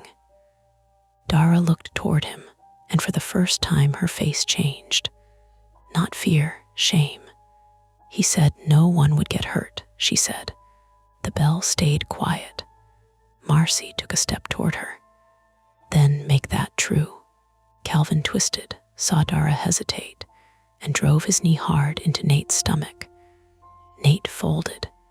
Calvin scrambled toward the grass where his remote had fallen. I saw it first. A little black rectangle near the maglite, half hidden under flattened weeds. So did Calvin. We both lunged. He got there before me. His fingers closed around it. I hit him with my shoulder. We went down badly. My knee struck a rock. Pain shot up my thigh, hot and nauseating. Calvin's elbow smashed into my mouth. I tasted blood and grit. He was breathing in rough animal bursts. He smelled like sweat, cigarette smoke, and motor oil. He pressed the remote. Nothing. He pressed it again. Nothing. From the doorway, Dara yelled. I pulled the battery lead. Calvin made a sound I will never forget. Not rage exactly. Not grief. Something stripped of language. He grabbed the maglite instead. I rolled, expecting the blow to land on my head. It hit my left forearm. The pain was deep and instant. My hand went numb. Nate came back into frame like a man being dragged by his own stubbornness. He slammed into Calvin from the side, and all three of us collapsed near the ditch. Gravel tore my palms. Calvin's boot caught my bad knee. Nate shouted, then gasped, clutching his ribs. The white truck's engine revved below. Dara turned toward it. Uncle Cal, the truck moved, not forward, backward. The driver's door had never opened. Someone was inside. The truck reversed off the road shoulder, then lurched as if the driver had missed a gear. Its rear wheels dropped into the ditch on the far side of Route 18. The engine roared. Tires spun mud. The truck rocked, stuck, but still blocking most of the road. So there was a third person, or the truck had been left in gear badly. No, the brake lights glowed. A driver. Marcy saw it too. "Who is that?" she shouted. Calvin, pinned under Nate's weight, began to laugh. The bell did not ring. Not because it was true, because the bell was dead. That should have helped. It didn't. From inside the truck, a horn blared 3 long blasts. Dara turned pale. "He said he left," she whispered. "Who?" I asked. She looked at Calvin. Calvin smiled through blood on his teeth. "Ask the boy what his father hauled out of here." Nate went still on top of him. Lily sobbed from behind the wall. "Nate, please." The truck door opened. A man stepped out, older than Calvin, tall but stooped, wearing a brown work coat and a cap pulled low. He carried a red gasoline can. That was when all the scattered pieces clicked into a shape I did not want. The punctured tank, the gas smell, the warning about the road not being safe, the church full of dry wood, paper, dust, old rope, the command to bring the key and wallet inside. This was not only a confession game. This was evidence disposal, or revenge dressed as one. The older man opened the gas can. "Dara," Marcy said, voice low and urgent. "Do you know him?" Dara's lips barely moved. "That's Mr. Vale." Peter Vale, 67 male, was the former maintenance contractor for St. Bartholomew's before it closed. A local man with a long brown coat, a stiff limp, and the hollow-eyed focus of someone no longer negotiating with reality.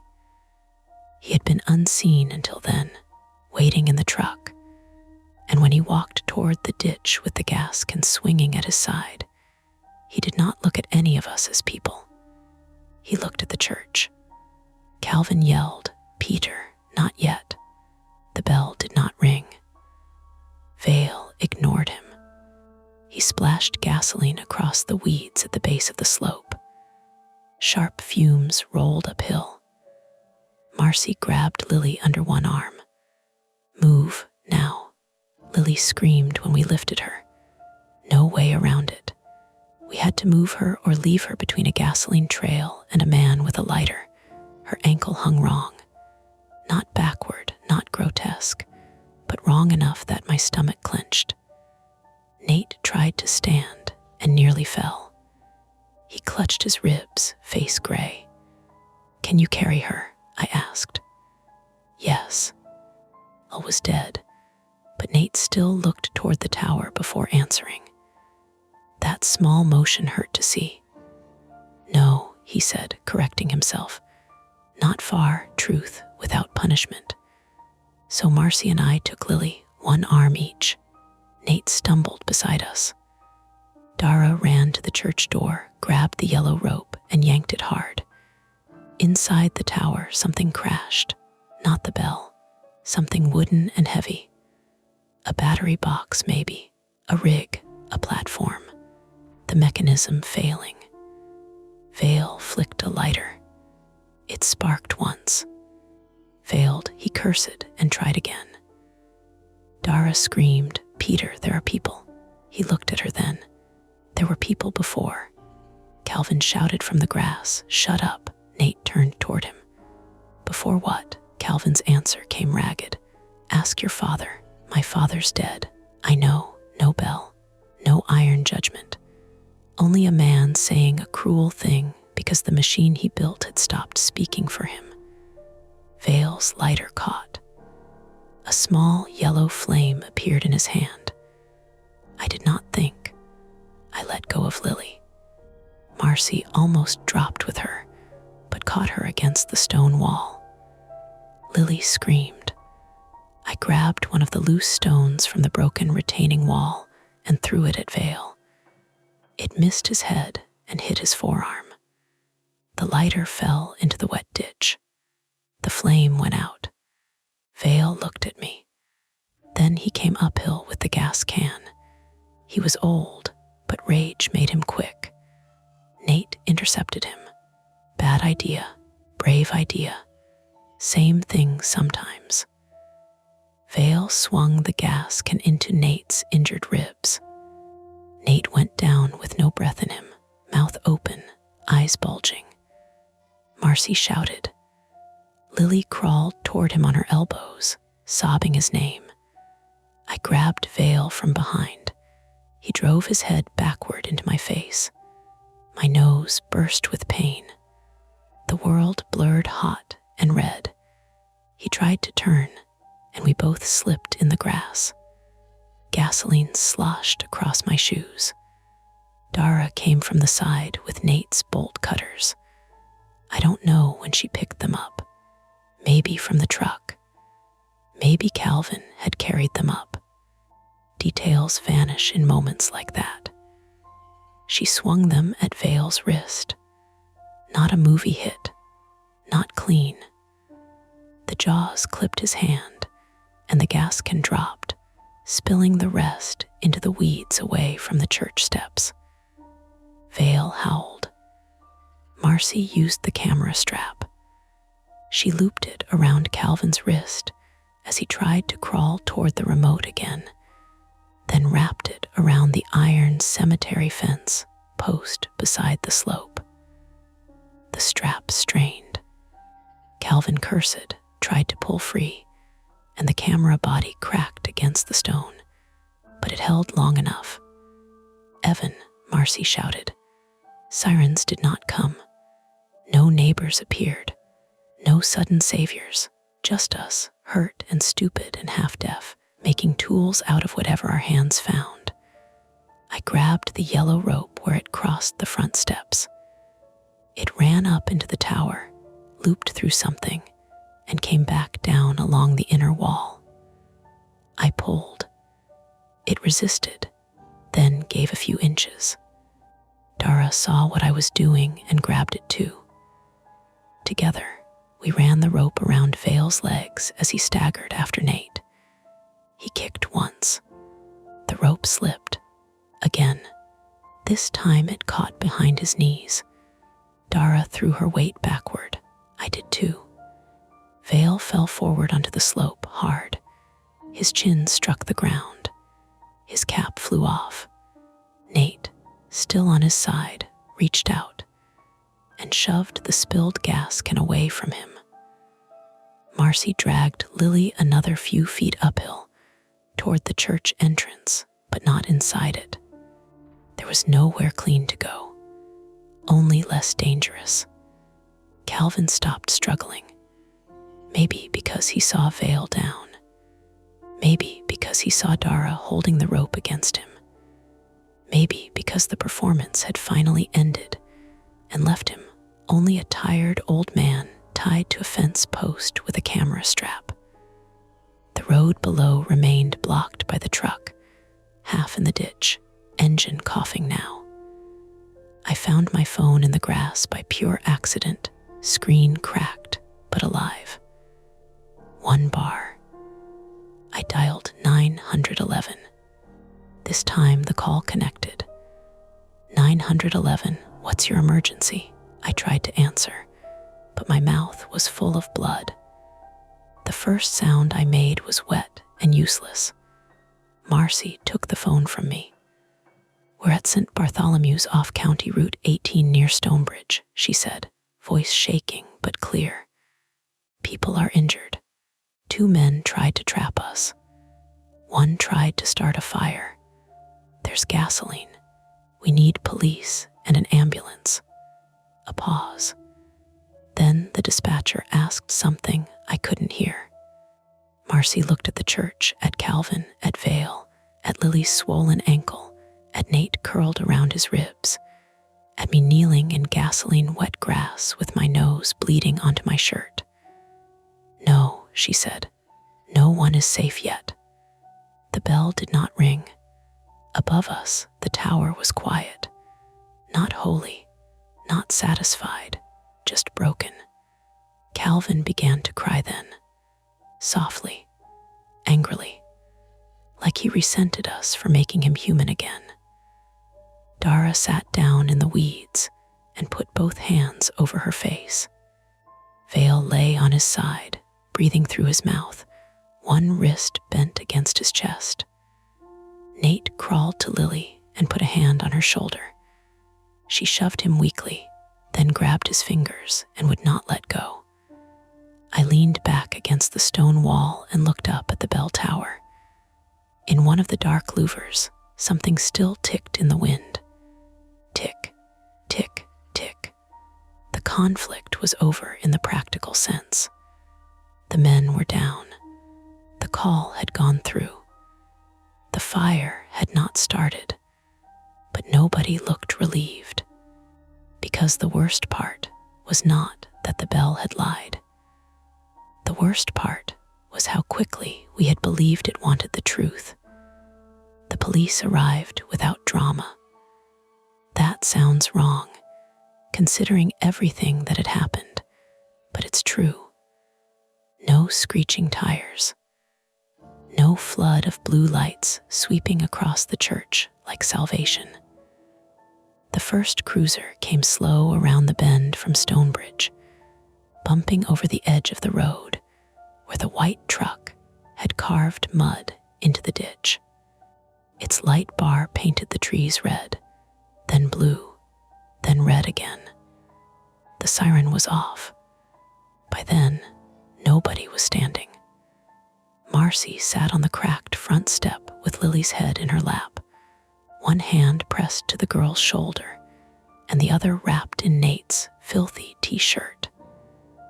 Nate was on his side in the weeds, trying to breathe shallowly and pretending not to.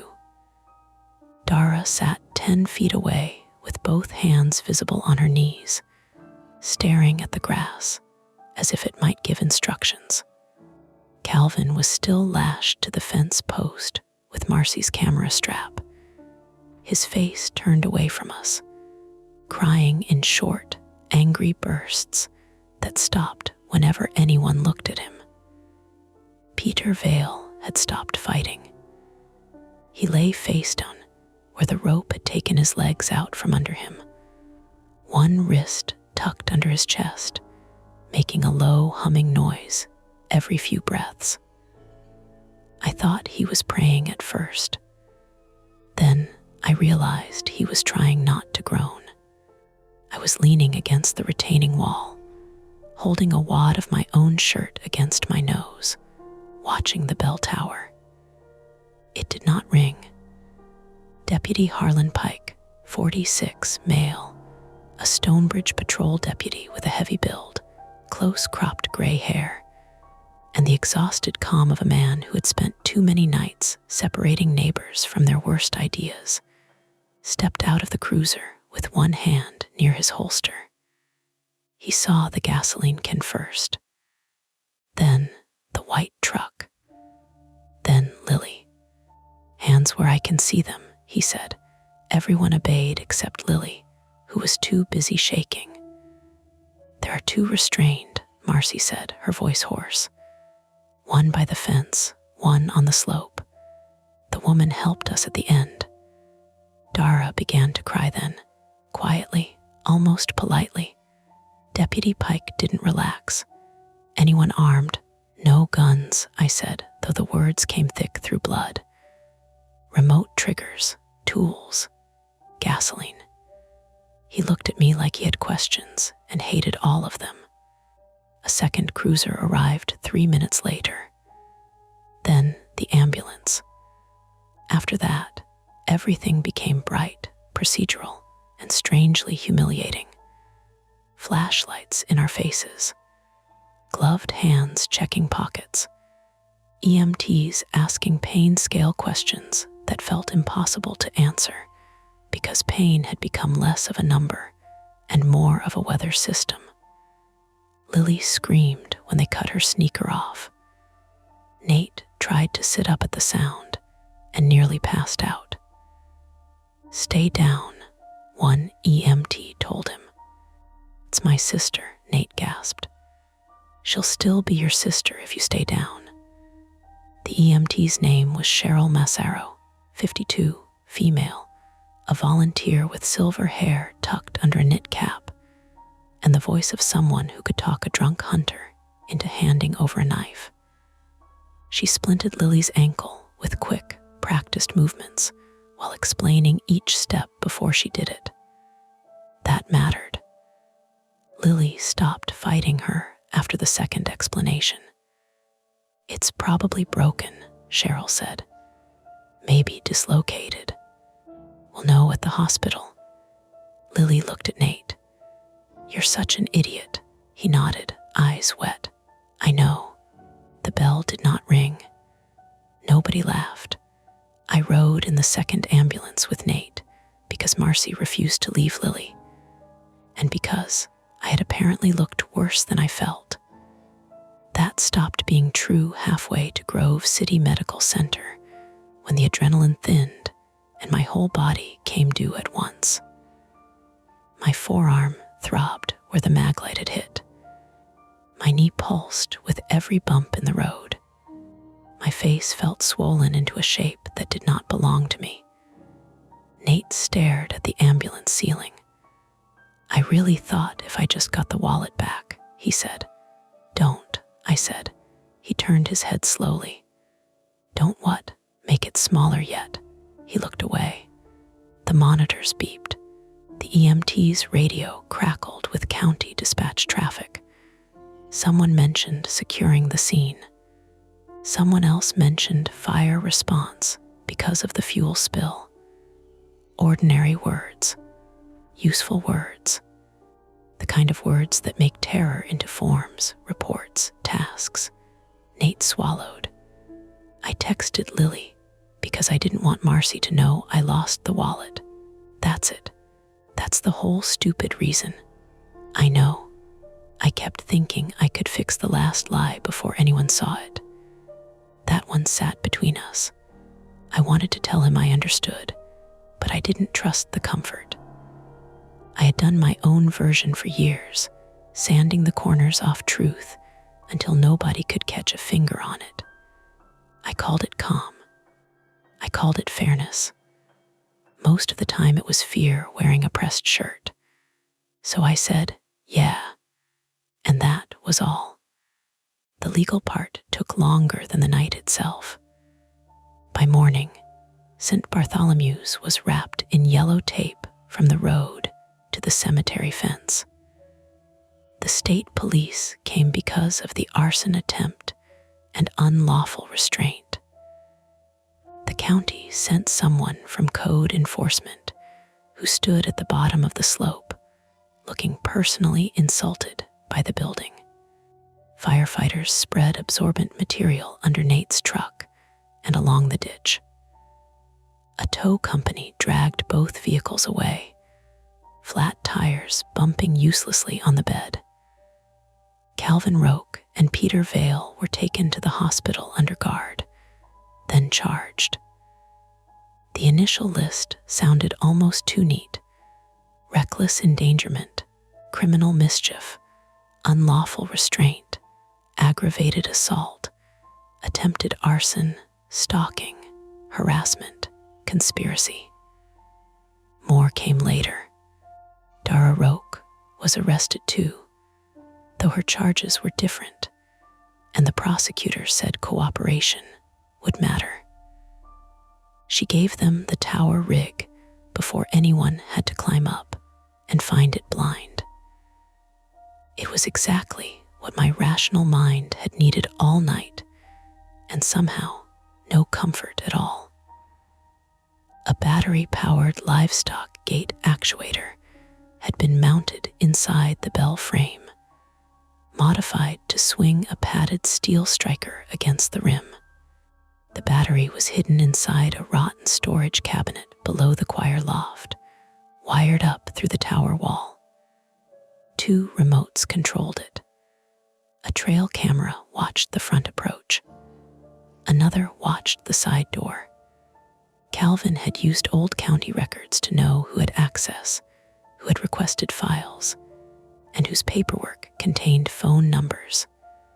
Dara had handled most of the electronics because she had worked security installation jobs around Youngstown. The lie detector was not a machine. It was theater. Calvin had learned enough about Nate from county files, online searches, and Dara's cameras to punish the answers he expected. He had guessed the rest. When he guessed wrong, he rang anyway. When someone told the truth, he stayed quiet and let us build the pattern ourselves. That was the part that bothered me most. We had helped him, not willingly, not stupidly, exactly, but our brains had reached for rules, and he had given us one cruel enough to explain the dark. 3 days after the attack, Marcy and I went to the sheriff's office to give formal follow-up statements. Her palm had 5 stitches. My nose was taped, my left forearm bruised purple and yellow from wrist to elbow. She wore no makeup, and her hair was tied back in a rough knot. She looked tired in a way sleep would not fix quickly. Nate was still at the hospital then, kept overnight for 2 cracked ribs and observation after a mild concussion. Lily had surgery scheduled for the next week. Broken ankle, torn ligament, a small plate likely. Their mother had driven in from Sharon and had not allowed Nate out of her sight long enough for him to perform guilt in public. Marcy and I sat across from Detective Alan Mercer, 54, male, a state police investigator with a narrow face, reading glasses, and a habit of tapping documents into perfect alignment before asking a question. Showed us photographs of the tower mechanism, the cameras, the rope, the gas can, the remote controls, the memory card. "You said Mr. Vale mentioned Mr. Kessler's father," Detective Mercer said. Marcy looked at me. I nodded. "He said to ask Nate what his father hauled out of the church. And Mr. Kessler's father is deceased. Yeah, heart attack 6 years ago." Mercer tapped the edge of the folder.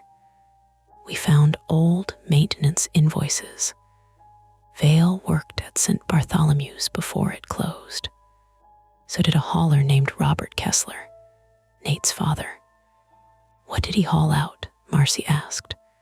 Mercer paused, not for effect, more like he was deciding how much ugliness civilians needed. "Records," he said, "boxes of parish files, financial documents mostly, some personnel files. The church had an internal theft investigation in the late 90s that never became a criminal case. Calvin Roque's brother was implicated, Dara's father." Marcy's mouth tightened. "Was he guilty?" I asked. "Maybe," Mercer said. "Maybe not." The records disappeared before anyone outside the parish reviewed them. Calvin believed Vale and Robert Kessler helped remove the boxes to protect someone else. Vale seems to have believed the opposite, that those boxes proved Calvin's brother was responsible and were hidden to bury it quietly. They fed each other's grievances for years. So this was about old files. It was about blame, Mercer said. Files were just the handle. That sounded too simple and exactly right. "Did they find the boxes?" Marcy asked. "No, the answer lay there, unfinished." Detective Mercer closed the folder. Marcy never delivered the photos. The investor from Youngstown called twice, then sent a short email saying the redevelopment assessment was suspended pending investigation. County Code Enforcement condemned what was left of St. Bartholomew's officially this time, not with a faded sign, but with fresh notices stapled to plywood and a hearing date. Somebody finally did what should have been done 20 years earlier. They fenced the slope. The fence didn't stop people from driving by. It never does. For a week, Stonebridge talked about the bell. People who had never visited the church suddenly had stories about it. A cashier at the Dollar General told me her cousin had heard it ring in 2008 when nobody was near it. A man at the gas station swore he saw lights in the tower every Christmas Eve. None of them wanted the actuator explanation. A modified farm part and 2 damaged men did not satisfy the appetite the story had woken up. Marcy did not talk about the bell unless she had to. She and Nate did not break up immediately. That would have been cleaner than real life. Instead, they had long, ugly conversations in hospital rooms and parked cars, the kind where nobody gets to win because the goal is not winning anymore. Nate started therapy because Lily told him she would never get in a car with him again if he didn't. Marcy kept working, though she stopped taking abandoned property jobs. She sold her damaged Canon body for parts and bought a new one with insurance money. but she kept the broken strap. I asked her why once. We were sitting outside a coffee shop in Grove City, late September, the kind of afternoon where everything smelled like wet leaves and diesel from school buses. Her stitches were out. My bruises had faded enough that strangers no longer stared. She ran the strap through her fingers. Proof it happened. We have police reports for that. Police reports don't remember what it felt like. I had no answer. The bell tower was quiet after that night, at least officially. The state police removed the rig, the cameras, the battery, the rope. The handbell was bagged as evidence. The memory card contained 6 more clips, mostly Nate wandering the nave the day before, Dara testing angles, Calvin adjusting the striker mechanism in the tower. One clip showed Peter Vale standing in front of the pulpit with both hands on the wood, head bowed. No audio worth hearing, just static and the faint scrape of his coat. There were no ghosts in any of it. No curse, no judgment. Just people, which was worse in the end because people go home afterward. People file appeals. People plead down charges. People tell themselves they had reasons. 2 months later, I went back to St. Bartholomew S alone. That was stupid. I knew it while doing it. But my father's maglite had never been recovered, and something in me wanted the errand to be about that instead of the fact that I kept hearing the bell in half sleep. The new fence was chain link, 6 feet tall, with a padlock on the gate and a sign threatening prosecution. I didn't climb it. I stood on the road beside the same county sign, now visible because the weeds had been cut back. The church looked smaller in daylight, meaner too. Without darkness helping it, the building seemed less mysterious and more ashamed. Broken windows, stained stone, rooflines sagging under its own neglect. My repaired Toyota idled behind me with 2 new tires on the front. I found the maglite in the ditch. It had rolled under dead grass near the culvert, dented but intact. When I picked it up, muddy water ran out of the battery cap. Useless. I held it anyway. A truck passed behind me. The driver slowed, recognized nothing interesting, and continued toward town. The wind moved through the tower louvers. Tick, tick, tick. I looked up. For 1 second, I expected the bell to answer some private dishonesty I had not yet named. I wanted it to. That embarrassed me. After everything, some weak part of me still wanted truth to come from outside, loud and undeniable, so I wouldn't have to do the harder thing and say it first. So I said it there, alone by the road. I was scared. Nothing happened. The tower stayed quiet. I almost laughed. Then, from somewhere inside the church, faint and small and perfectly explainable, came the delicate sound of metal touching metal. Not the tower bell. Not even close. A tiny brass note, like a handbell moved by the wind, or by a settling floorboard, or by nothing I could prove from the road. I got in my car and drove back to town without looking in the rearview mirror until the church was gone. That's it for this nightmare. If you enjoyed it, please like the video, subscribe to Mia Horror Stories, and turn on notifications. It really helps keep the stories alive. And don't stop here. Dive into another one of our videos and keep the fear going. Hey friends, it's your girl Mia. This is Mia Horror Stories. And tonight's story, the ice cream truck, still comes down our street every night in winter is told in darkness.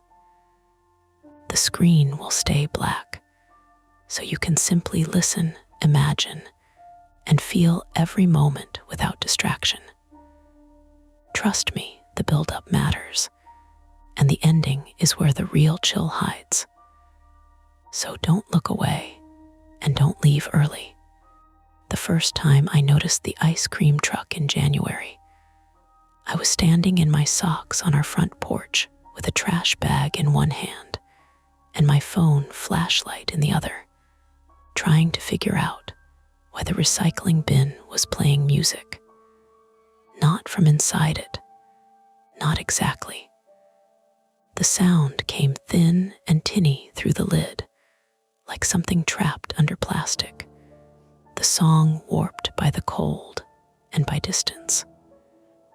A nursery jingle, the kind you hear in July when kids come skidding out of driveways with damp hair and dollar bills clenched in their fists. Except it was 11:43 on a Tuesday night. The snowbanks along Maple Ridge Lane had gone gray at the edges from road salt, and the only thing moving was a single sheet of newspaper scraping itself along the curb. I lifted the lid with 2 fingers. Empty cans shifted. A frozen pizza box slid down and knocked against the side. The music kept going. I'm Mara Ellis, 32, female. And at the time I lived in a 2-bedroom rental in Cedarburg, Wisconsin, a small town just north of Milwaukee, where people put out porch lights shaped like lanterns and call the police when a strange car sits too long near the elementary school. I worked remote customer support for a medical billing company, which meant most of my day was spent apologizing to people for mistakes I didn't make while sitting at a kitchen table that wobbled unless you folded a napkin under one leg. I had moved there after my divorce because the rent was cheaper than Milwaukee. My mother said small towns were healing, and I had convinced myself quiet would be good for me.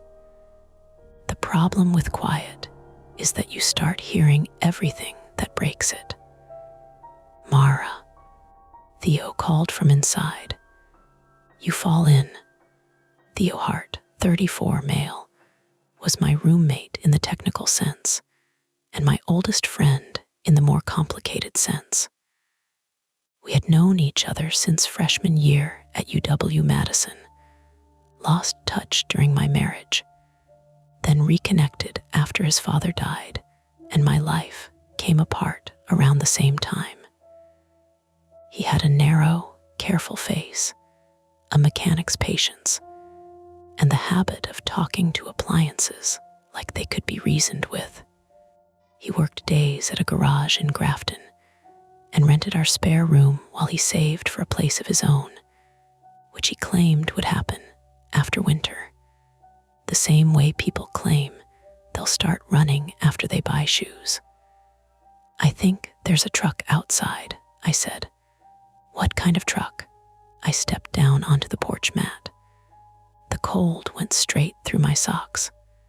Ice cream. There was a pause. Then his footsteps crossed the living room. He came to the door with a dish towel over one shoulder and a spoon in his hand. The kitchen light behind him made his glasses flash white. It's January, he said. That's why I mentioned it. The music thinned, then swelled again. It wasn't close enough to be at our curb, but it wasn't far either. The tune bent around the bend at the end of Maple Ridge, where the street dropped toward the old drainage pond and the line of duplexes near Columbia Road. I could hear the mechanical loop, bright notes, a hollow click between repeats, then the same 8 bars again. Somewhere behind it, an engine idled rough. Theo leaned out beside me, barefoot despite the cold, and frowned into the dark. The streetlights on Maple Ridge had those yellow sodium bulbs that made winter nights look stained. Everything under them became the color of old paper: the snow, the sidewalks, the mailboxes leaning on their posts. The houses sat with their curtains drawn. Across the street, the Kramers' inflatable Christmas penguin had collapsed into a shiny black lump on the lawn, one flipper twitching every time the wind nudged it. "There," Theo said. Headlights slid over the snowbank at the far corner. The truck came around slowly, tires hissing over packed snow. It was boxy, older, maybe a converted step van, painted a pale blue that looked almost white under the street lamps. There were decals on the side, but the salt and slush had crusted over them so badly I couldn't make out more than a cartoon swirl of soft, serve and half of a smiling popsicle. A small speaker mounted near the roof played the jingle, too cheerful and too thin for the hour. The truck did not stop. It rolled down the middle of the street, steady as a hearse in a parade, lights off inside the serving window. No driver visible from where we stood, just the windshield reflecting yellow light. Theo lowered the spoon. "Maybe someone bought an old truck," he said. "You know, testing it. At midnight, people are weird." That was true enough to be useless. I watched the truck pass our house. The engine smelled rich and oily, the way old engines do when they're burning something they shouldn't. The serving window had a metal shutter pulled down over it. On the back door, hand-painted letters showed through grime. Frosty Dan's below that was a phone number, but the last 4 digits were smeared under a stripe of frozen mud. As it went by, the music skipped. Not stopped, skipped. The same 3 notes repeated 4 times, fast and stuttering, like a CD catching in an old player. Then the truck continued toward the cul-de-sac and disappeared behind the Sullivans' spruce trees. Theo breathed out a laugh that didn't have much humor in it. "Well, that's not ominous. Don't, what, make jokes like we're in a movie. We're not. We're in Cedarburg. The worst thing that happens here is somebody steals a snowblower, and everyone posts the same ring footage on Facebook." I wanted to smile, because that was exactly the sort of thing that happened here. Last month, Mrs. Novick 2 houses down had printed flyers after someone took her ceramic goose's Christmas scarf. The flyer said "Theft is theft" in bold letters, and she taped one to our mailbox, even though we didn't own a goose, ceramic or otherwise. Still, I didn't smile. The jingle faded near the cul-de-sac. For a few seconds, there was only the tick of ice against the gutter, and Theo shifting his weight beside me. Then the music started coming back. Theo's face changed first. His brows drew together behind his glasses. The truck reappeared from the other direction. It had turned around in the cul-de-sac and was creeping back toward us. "Okay," he said quietly. "That's a little weird." I felt suddenly ridiculous standing there in socks, holding garbage.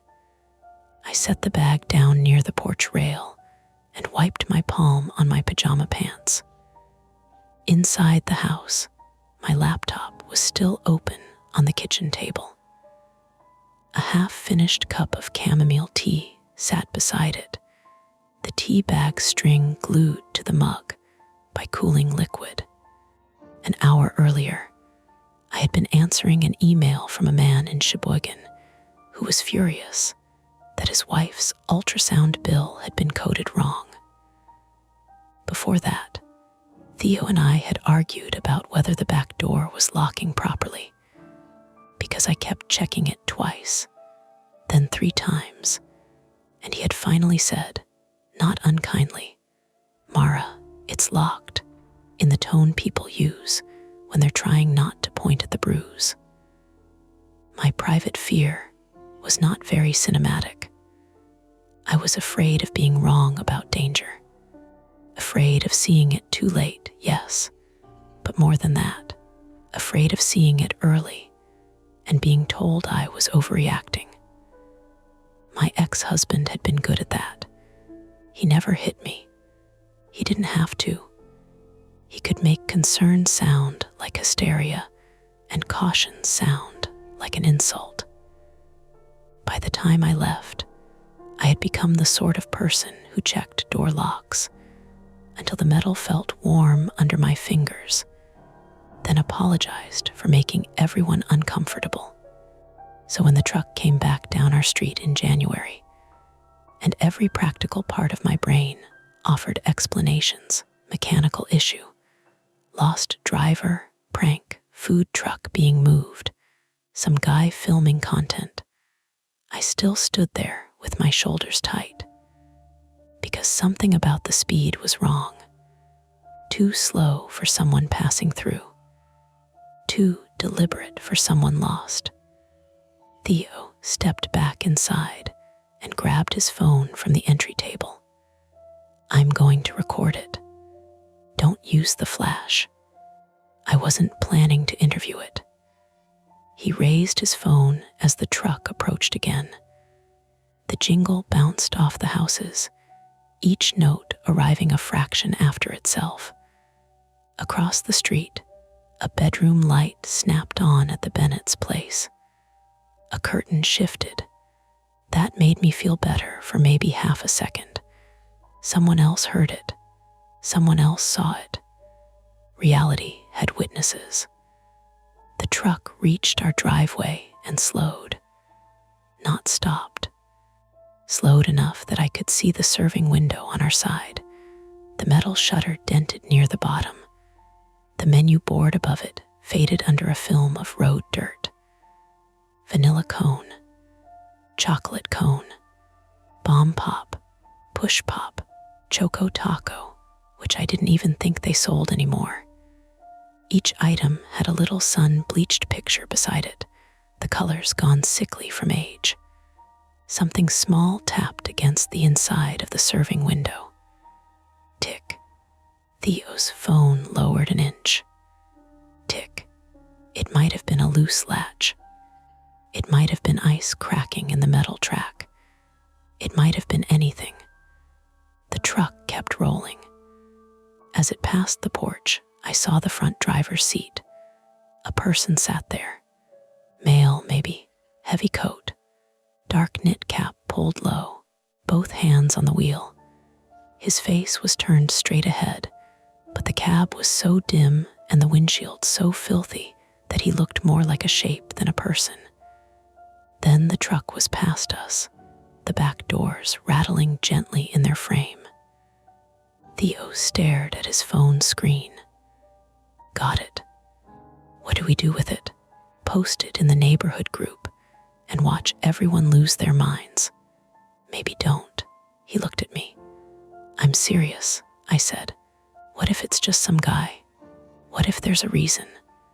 What reason involves selling rocket pops at midnight in January? I don't know. That was the truth, and I hated how weak it sounded. The front door opened wider behind us, and a warm draft carried out the smell of dish soap and the garlic pasta Theo had made for dinner. Penny slipped through before either of us could stop her. Penny was our dog in the way. A stray cat becomes yours after you feed it once. She was a 9-year-old female beagle mix with cloudy brown eyes, a white muzzle, and the moral certainty of a retired judge. Theo had found her near a closed gas station in Port Washington 2 years earlier, and after a week of flyers and shelter calls, she had appointed herself head of our household. She hated bicycles, tolerated me, and adored Theo with an embarrassing lack of dignity. Tonight, she froze at the edge of the porch, her nose lifted. The music was fading again toward the entrance of the neighborhood, back toward Wauwatosa Road. Penny didn't bark. She didn't growl. She made a low, questioning whine that I felt in my molars. "Pen," Theo said, soft. Inside. She didn't move. From 2 houses down, Mrs. Novick's porch light came on. Evelyn Novick, 71, female, lived alone in the yellow ranch with the green shutters and the militant ceramic goose. She was a retired school librarian, widowed, sharp-eyed, and the kind of neighbor who knew which day everyone's trash went out, even though the town collected the whole street on the same morning. She stepped onto her porch in a quilted robe and snow boots, her gray hair flattened on one side from sleep. "You two hear that?" she called. Theo raised a hand. "Yeah." "Again," she said. The word landed hard enough that even Penny turned her head. I cupped my hands around my mouth. "What do you mean, again?" Mrs. Novick came down one step, gripping the rail. "It's been coming by." Theo and I looked at each other. "How many nights?" I asked. She glanced toward the bend, where the last notes of the jingle had thinned into the wind. "I heard it Sunday. Thought it was one of those delivery vans backing up, with the music. Then yesterday, around midnight both times." "You didn't say anything?" Theo asked. "About an ice cream truck," her mouth tightened. "I'm old Theodore, not eager to be treated like it." Theo gave a small nod, accepting that. He had a way of doing that with older people, not correcting them, not rushing the pause. A light came on in the upstairs window of the Sullivans' house near the cul-de-sac. Then another. I thought of the truck turning around down there, slow and steady, while people lay in bed pretending not to be awake. "We should call non-emergency," I said. Theo looked relieved that I had said it first. "Yeah, okay." Mrs. Novick folded her robe tighter around herself. "I already did. When? Last night. They said they'd send a car through if one was available. I didn't see one." That sounded like Cedarburg in winter. Small police department, icy roads, one weird complaint that didn't quite rise to emergency. A truck playing music wasn't illegal. Being strange wasn't illegal. Driving slowly through a neighborhood wasn't illegal unless you did something else. That was the part nobody ever says out loud. How often you have to wait for the something else. Theo tapped at his phone. "I'll send the video to the department tip email." "Maybe call too," I said. "Okay." He didn't argue. That scared me more than if he had. Penny finally backed into the house on her own, toenails clicking fast over the entry tile. I followed her inside because my feet were starting to ache from the cold, that deep, dull ache that comes before numbness. Theo stayed in the doorway, phone pressed to his ear, giving our address in his calm garage voice. I stood just inside and watched the street through the narrow glass panel beside the door. Mrs. Novick hadn't gone in. She remained on her porch under the amber light, small and square-shouldered, looking toward the bend. Snow dust moved over the road in low ribbons. The tire tracks from the truck had cut 2 dark lines through the powder dusting the asphalt. Theo came back in and shut the door. They logged it, he said. That's it. They asked if the driver approached anyone, if we saw weapons, if anyone seemed in distress. And since the answer is no, they'll have patrol check the area.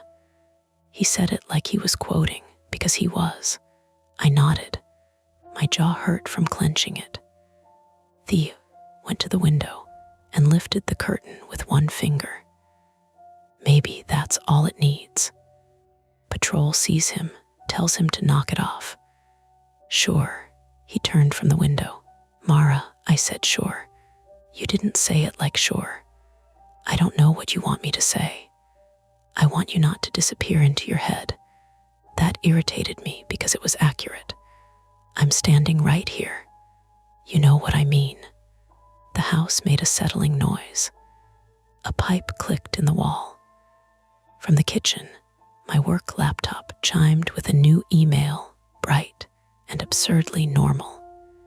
Penny had crawled under the dining table and tucked herself against the radiator, her ears pinned low.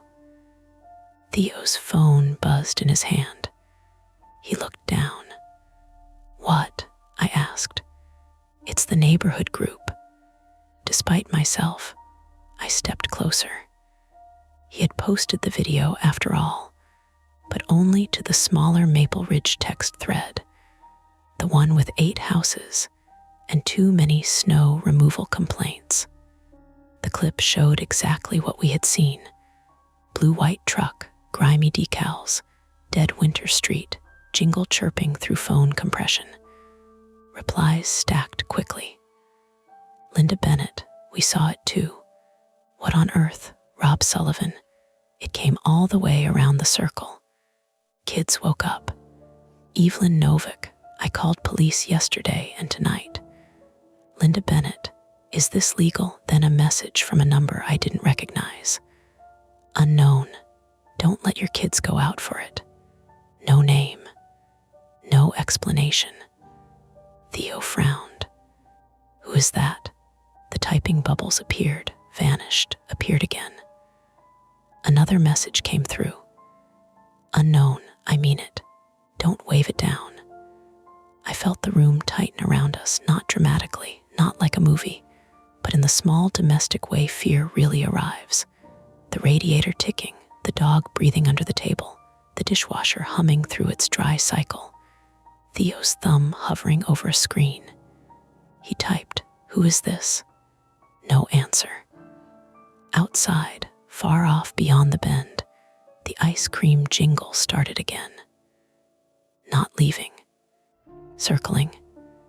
Theo looked at me, and for the first time that night, there was no joke waiting behind his eyes. The choice should have been simple. Lock the door. Turn off the lights. Wait for the police patrol that might or might not come.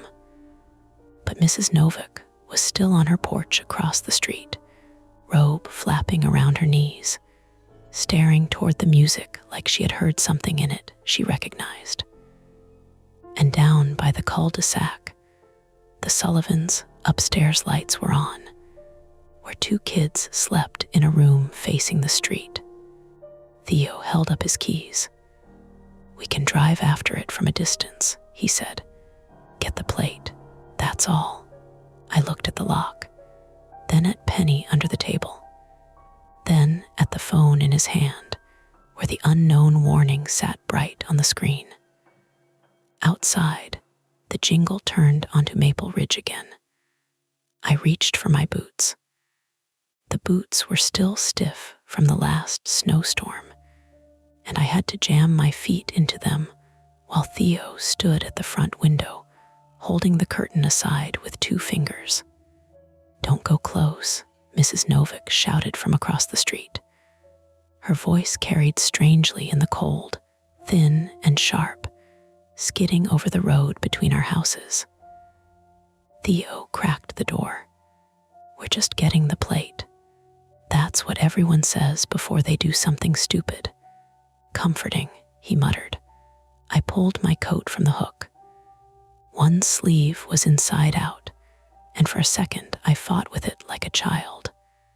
My hands had gone clumsy, not shaking exactly, just delayed. Outside, the truck's jingle drifted closer, distorted by the bend in the road. The same cheerful loop, the same bright little promise of summer treats and sticky fingers and kids yelling for their parents to wait. But under it now, I could hear the engine, low and uneven, coughing every few seconds like it was about to stall. "We should wait," I said. Theo looked back at me. "For patrol, for anyone. We have video, but no plate. If he leaves before police get here, all we've got is a creepy truck and a text from a random number." You said that like it isn't enough. It isn't legally. That irritated me because he was probably right. I zipped my coat to my chin. "We follow from far back. We don't stop. We don't get out. If he turns around, we turn around. Agreed." You say agreed like you're not going to improvise. Theo raised his keys. "Mara, what?" "I'm scared too." That shut me up. Not because I didn't believe him, because I did. Theo scared wasn't loud. It was careful. It was checking the deadbolt twice without making a joke about me checking it 3 times. It was putting his phone in his left coat pocket instead of his jeans so he could reach it faster. It was looking at the street and not blinking much. Penny whined from under the dining table. "We'll be right back," Theo told her. She did not seem convinced. We stepped onto the porch. The cold grabbed at my face, making my eyes water instantly. Across the street, Evelyn Novick had come down to the edge of her walkway with her boots crunching through the crusted snow, one hand clutching the lapels of her robe together.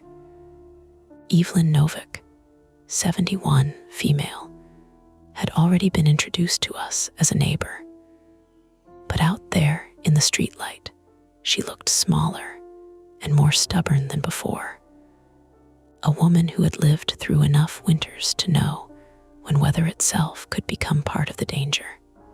Her breath came out in quick white bursts. She had a phone in her hand, the screen bright against her palm. "Evelyn, go inside," I called. "Don't tell me where to be on my own property." Theo stepped off the porch. "Mrs. Novick, seriously, it's cold." "I know what cold is." The jingle got louder. Down near the curve, the truck's headlights slid over the snowbanks again. Not fast. Never fast. It came around the bend as if it had all the time in the world. That was when the time-sensitive problem arrived, though none of us understood it fully yet. A small figure appeared in the street ahead of the truck.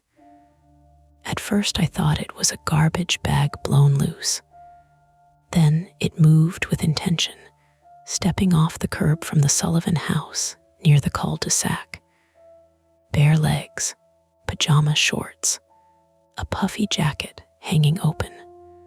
A child. "Oh my God," I said. Theo saw it a beat later. "Is that one of Rob's kids?" Child stood in the middle of the road, facing the truck, one arm lifted like he was waving. The ice cream truck slowed. Not enough. "Hey," Theo shouted. The child didn't turn. Evelyn screamed, "Get out of the road." The jingle kept playing. The truck's headlights washed over the boy and turned him into a flat white shape against the dark. He was maybe 7 or 8, too small to be out there alone, his hair sticking up in sleek, flattened tufts. He held something in one hand. Money, maybe. A crumpled bill. Theo was already running. "Call Rob," he yelled over his shoulder. I didn't have Rob Sullivan's number saved, but the neighborhood group was still open on Theo's phone, which I didn't have because Theo had it.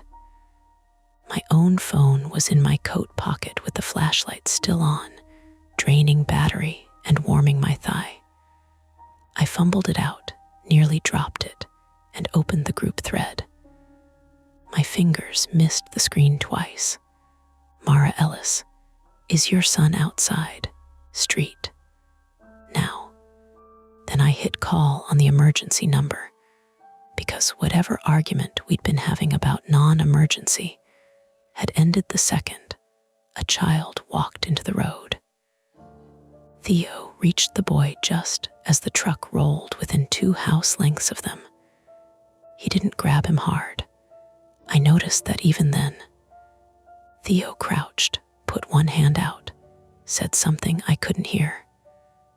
The boy tilted his head toward him, dazed and irritated, like Theo had interrupted him watching TV. The truck stopped. The jingle did not. Its front bumper was maybe 20 feet from Theo's back.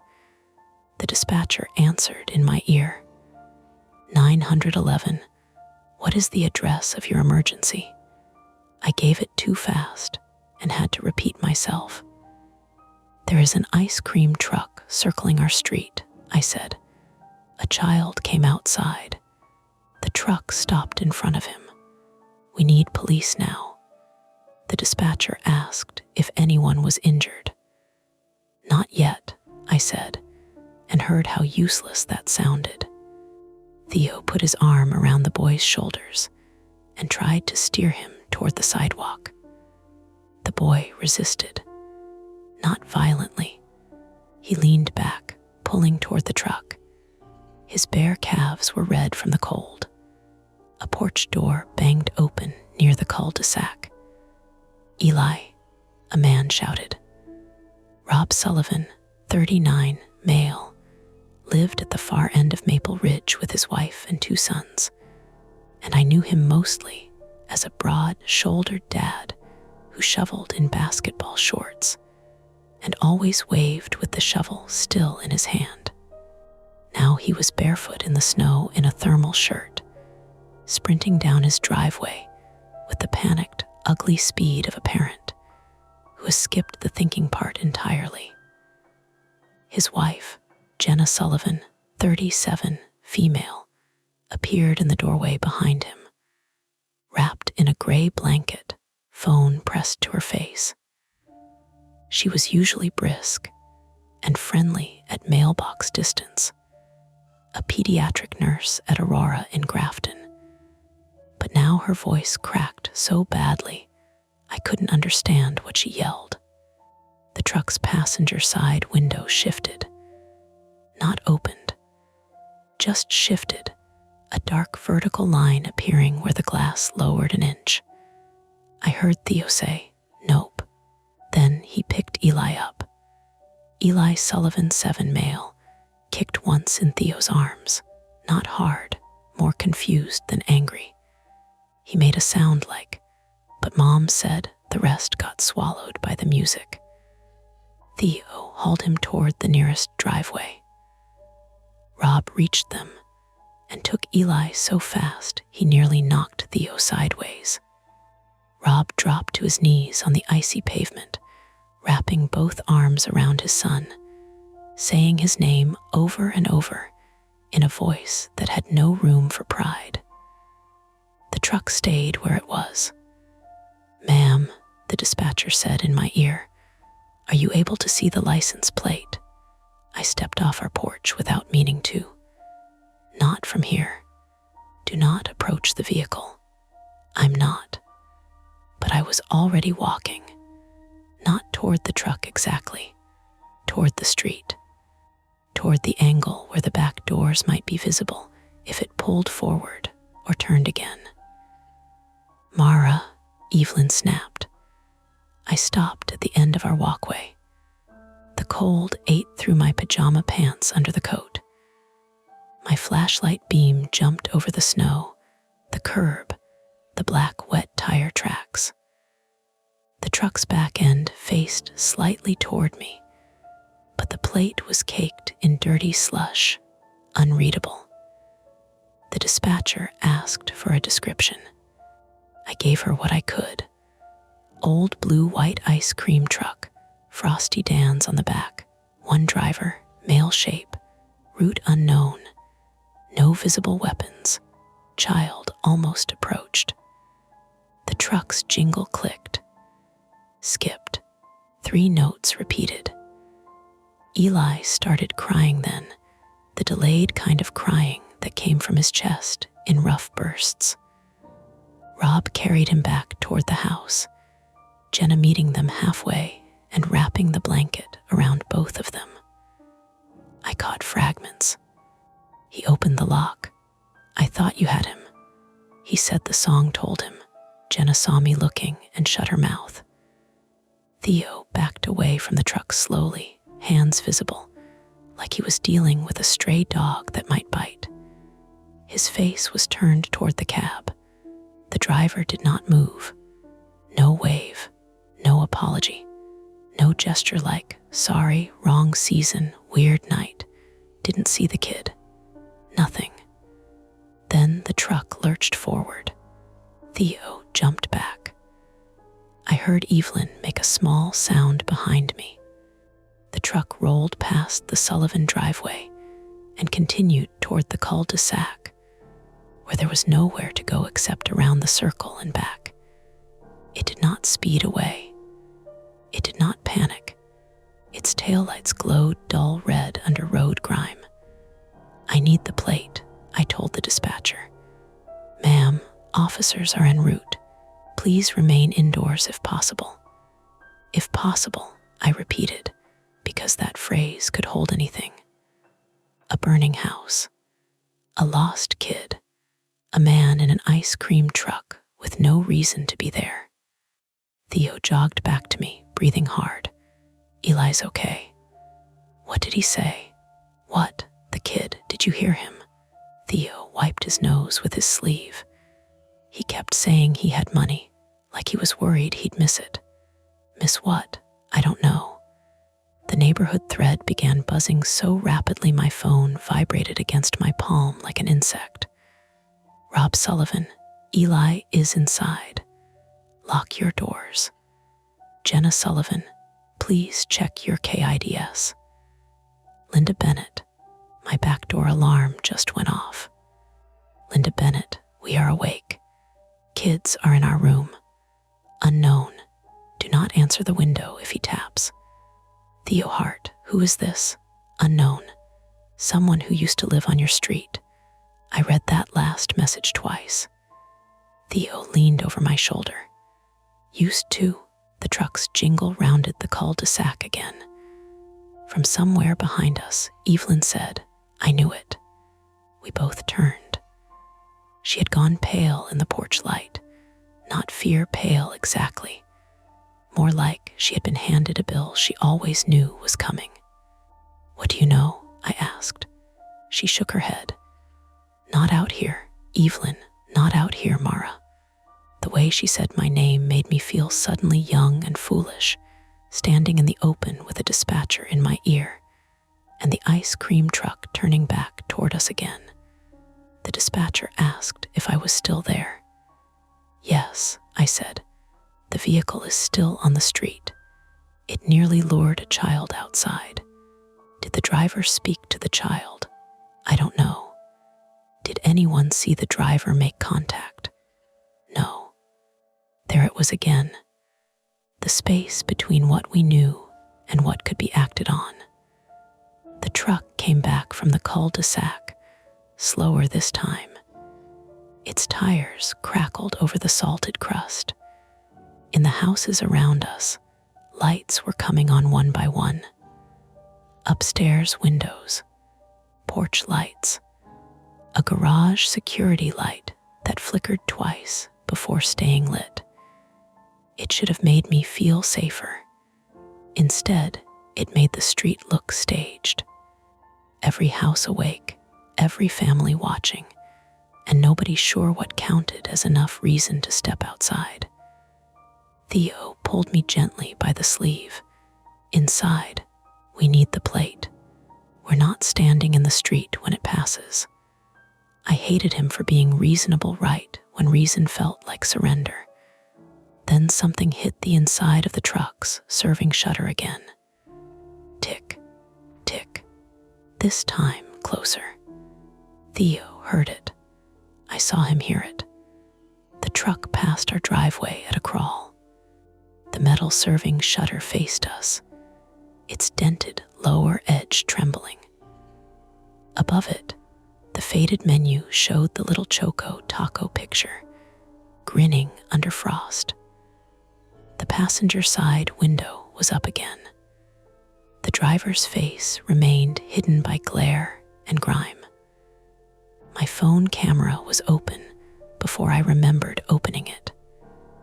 I zoomed toward the back as it passed, trying to catch the plate. The flashlight beam from my phone reflected off the rear doors, and for 1 second, I saw fresh writing in the grime below the Frosty Dan's logo. Not painted, finger drawn. Next one pays, then the truck continued past. What the hell does that mean? Theo whispered. I didn't answer. The dispatcher was talking, asking me to clarify something, but the words had gone watery behind the pulse in my ears. Evelyn crossed the street toward us. Mrs. Novick, no, Theo said. She ignored him. Her boots slid once on the road, and I stepped out to catch her elbow.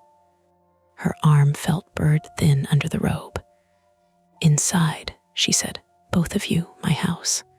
Why your house? Theo asked. Because I know where the old phone book is. That made so little sense that neither of us moved. Evelyn looked toward the departing truck. Frosty Dan S. wasn't just a truck. It was a man, Daniel Voss. He lived around here before these rentals went up, years ago. How many years? I asked. Long enough that most people forgot. She swallowed. Not long enough. The dispatcher told me officers were still responding and asked if we were safe indoors. I stared at Evelyn, at the street, at the truck moving toward the entrance of Maple Ridge again. I said, we're going inside now. But we didn't go into my house. We followed Evelyn across the street, because sometimes fear does not make you freeze. Sometimes it gives you a task, and the task becomes a rope you grab with both hands. Her house smelled like old radiator heat, lemon furniture polish, and the faint, dusty sweetness of paper. The ceramic goose's stolen Christmas scarf had been replaced by a red dish towel tied around its neck. And even in that moment, my brain noticed it, because brains are stupid under stress. Evelyn locked the door behind us. Then she locked the deadbolt. Then the chain. I watched her do it and felt no urge to apologize for understanding. Theo stayed near the front window, peering through the curtain. Truck S at the far end again. I put my phone on speaker and set it on Evelyn's side table so the dispatcher could hear us if needed. What old phone book? Evelyn moved toward a narrow hallway. Basement closet. You kept a phone book. I kept town directories, church bulletins, clippings. Things people throw away because they think forgetting is the same as cleaning. She disappeared down the hall. Theo looked at me. That was an insane sentence. She's scared. So am I outside. The music faded, then returned, as if the truck had resumed its loop. Bend, straight away, cul-de-sac, straight away, bend. A route no ice cream truck would run even in July, because there were easier neighborhoods with more kids and wider roads. The dispatcher's voice came through the phone. Ma'am, are you still able to observe the vehicle? From inside, I said, please do not confront the driver. We're not. Theo gave me a look that said, "Not yet." A thud came from the back of Evelyn's house, followed by her voice. "I'm fine." I went after her before Theo could stop me. The hallway carpet was worn flat down the middle. Family photos lined one wall. Evelyn younger with a man in a Packers sweatshirt. Evelyn with 2 adult daughters. A grandson in a graduation cap. Ordinary proof of a life. At the end, a basement door stood open, cold air spilling up. "Evelyn, here." I found her kneeling beside a cardboard banker's box, just inside the basement, one hand braced on the wall. A bare bulb lit the stairs, buzzing softly. The basement below smelled like concrete, laundry detergent, and winter damp.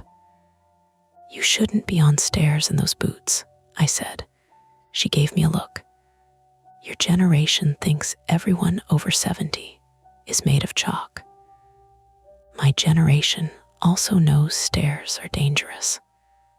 That almost made her smile.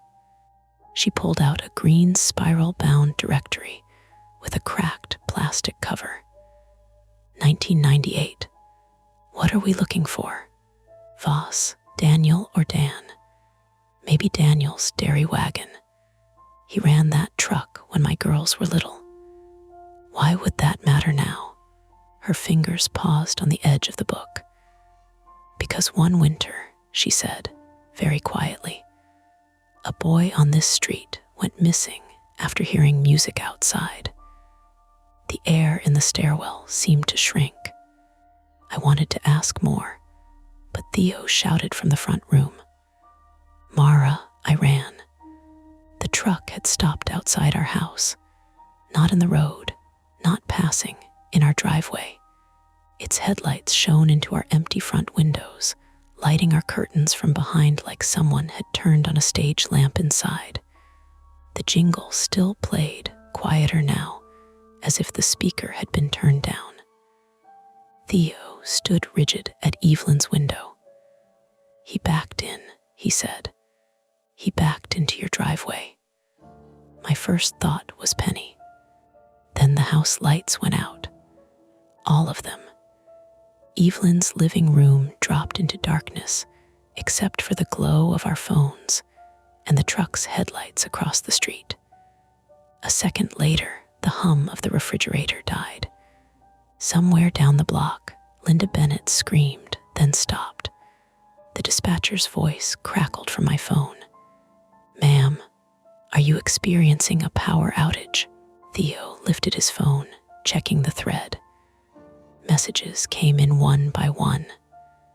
Linda Bennett, power out. Rob Sullivan, out here too. Jenna Sullivan, our back door is open. I swear I locked it. Unknown, keep away from the side windows. Then one final message appeared from the unknown number. Unknown, he doesn't knock at the front. Across the street, in the glare of the truck's headlights, my house sat unlocked in one way I could not fix from Evelyn's living room. Penny was still inside, and at the side of my house, where the kitchen door opened onto the narrow, shoveled path between the fence and the trash bins, a dark figure stepped out of the truck's passenger side and moved out of sight. The first attempt was supposed to be simple. Get Penny out, lock the kitchen door, come back to Evelyn S., wait for police. That was how Theo said it, at least. Simple. He said it while standing in Evelyn Novick's dark living room, with his face lit from below by his phone, and the ice cream truck's headlights glowing across the street in our driveway. He had one hand on the curtain, holding it open just enough to see out. The rest of the room had gone gray-black around us. All the familiar shapes turned strange by the outage. Evelyn's couch, ceramic lamp, the framed cross stitch over the television that read "Bless this home" in blue thread. Across Maple Ridge Lane, my house looked empty and exposed. The truck had backed into our driveway nose out, angled so its headlights poured directly through our front windows. Its engine idled. Its jingle played softly now, muffled but constant, like someone had shut it inside a closet. And the figure who had stepped from the passenger side was gone. Not gone, just no longer visible. That was worse. "Police?" Theo asked. I checked my phone. 1 bar. Battery at 22% because I had been stupid enough to leave the flashlight on. The 911 call had dropped when the power went out. Or maybe when every neighbor on Maple Ridge started calling at once. I tried calling back. It spun, beeped twice, then showed call failed. "Again," Evelyn said. "I am." Evelyn Novick, 71, female, stood with one hand braced on the back of a chair, breathing through her mouth like she was trying not to make noise. She had brought the 1998 town directory from the basement, but still held it unopened against her robe. The practical part of her had not vanished.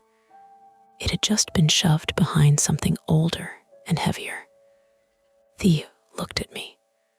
"We go out the back of her house."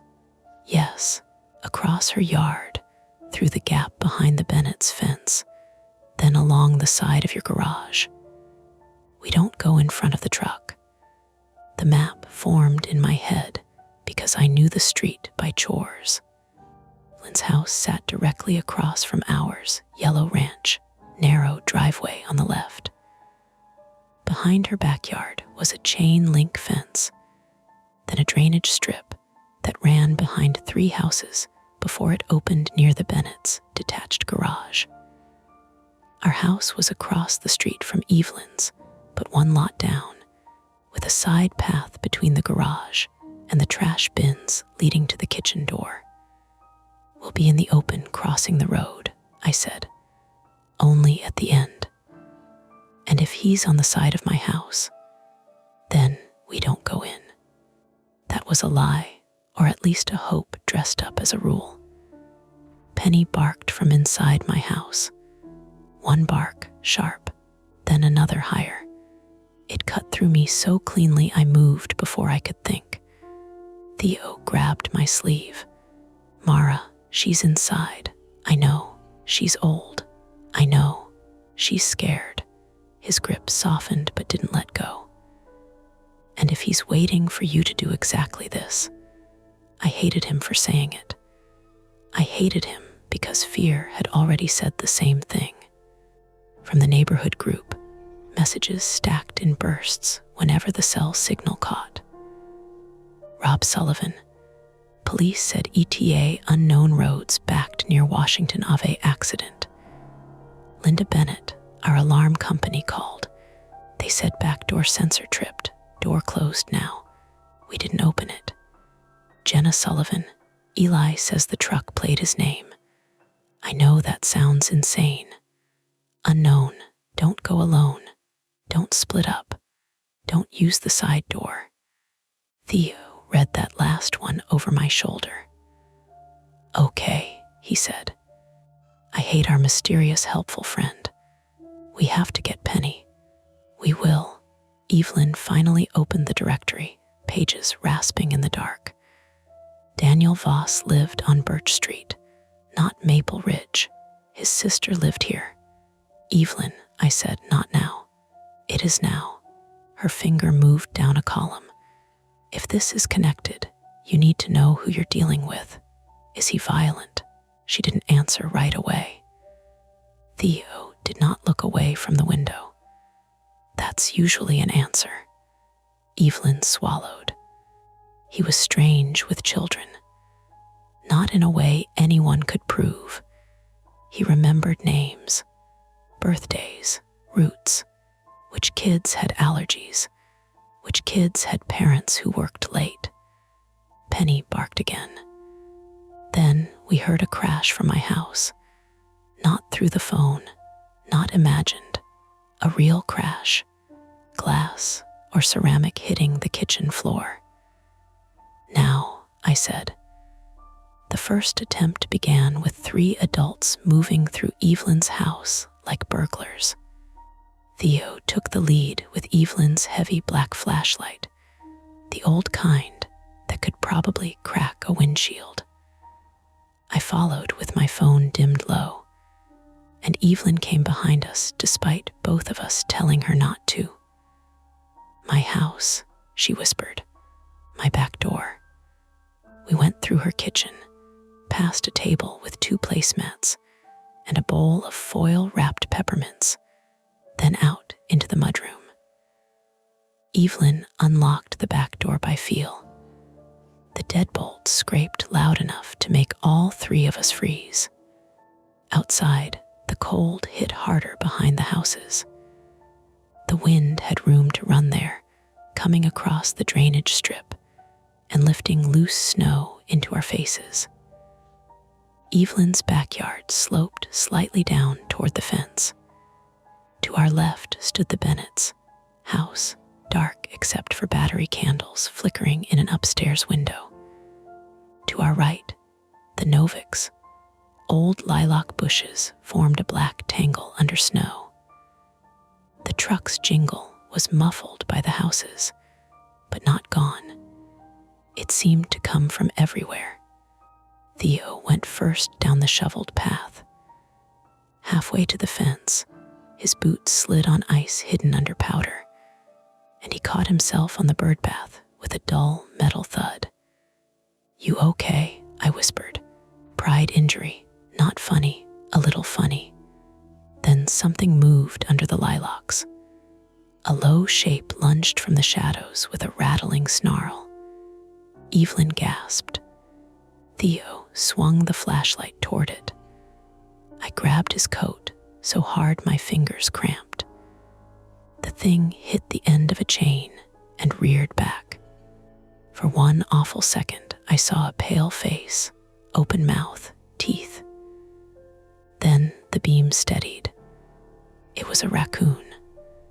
A huge raccoon, caught halfway inside Evelyn's tipped compost bin with a yogurt tub stuck around its neck. The chain was not a chain at all, but the metal handle of the bin clattering against frozen ground as it thrashed. "Oh, for heaven's sake," Evelyn whispered, one hand pressed to her chest. The raccoon freed itself with a wet pop, glared at us like we had embarrassed it, and galloped under the fence toward the drainage strip. Misdirection. Stupid, real, terrifying for 3 seconds. Theo exhaled hard. I almost assaulted wildlife. "Keep moving," I said, though my legs had gone weak. We crossed the yard, ducked through the gap where Evelyn's back gate never latched properly, and entered the drainage strip behind the houses. The strip ran parallel to Maple Ridge, a narrow corridor between back fences and snow-buried brush. In summer, it was where kids cut through on bikes. In winter, it became a frozen trench of footprints, dog tracks, and blue shadows.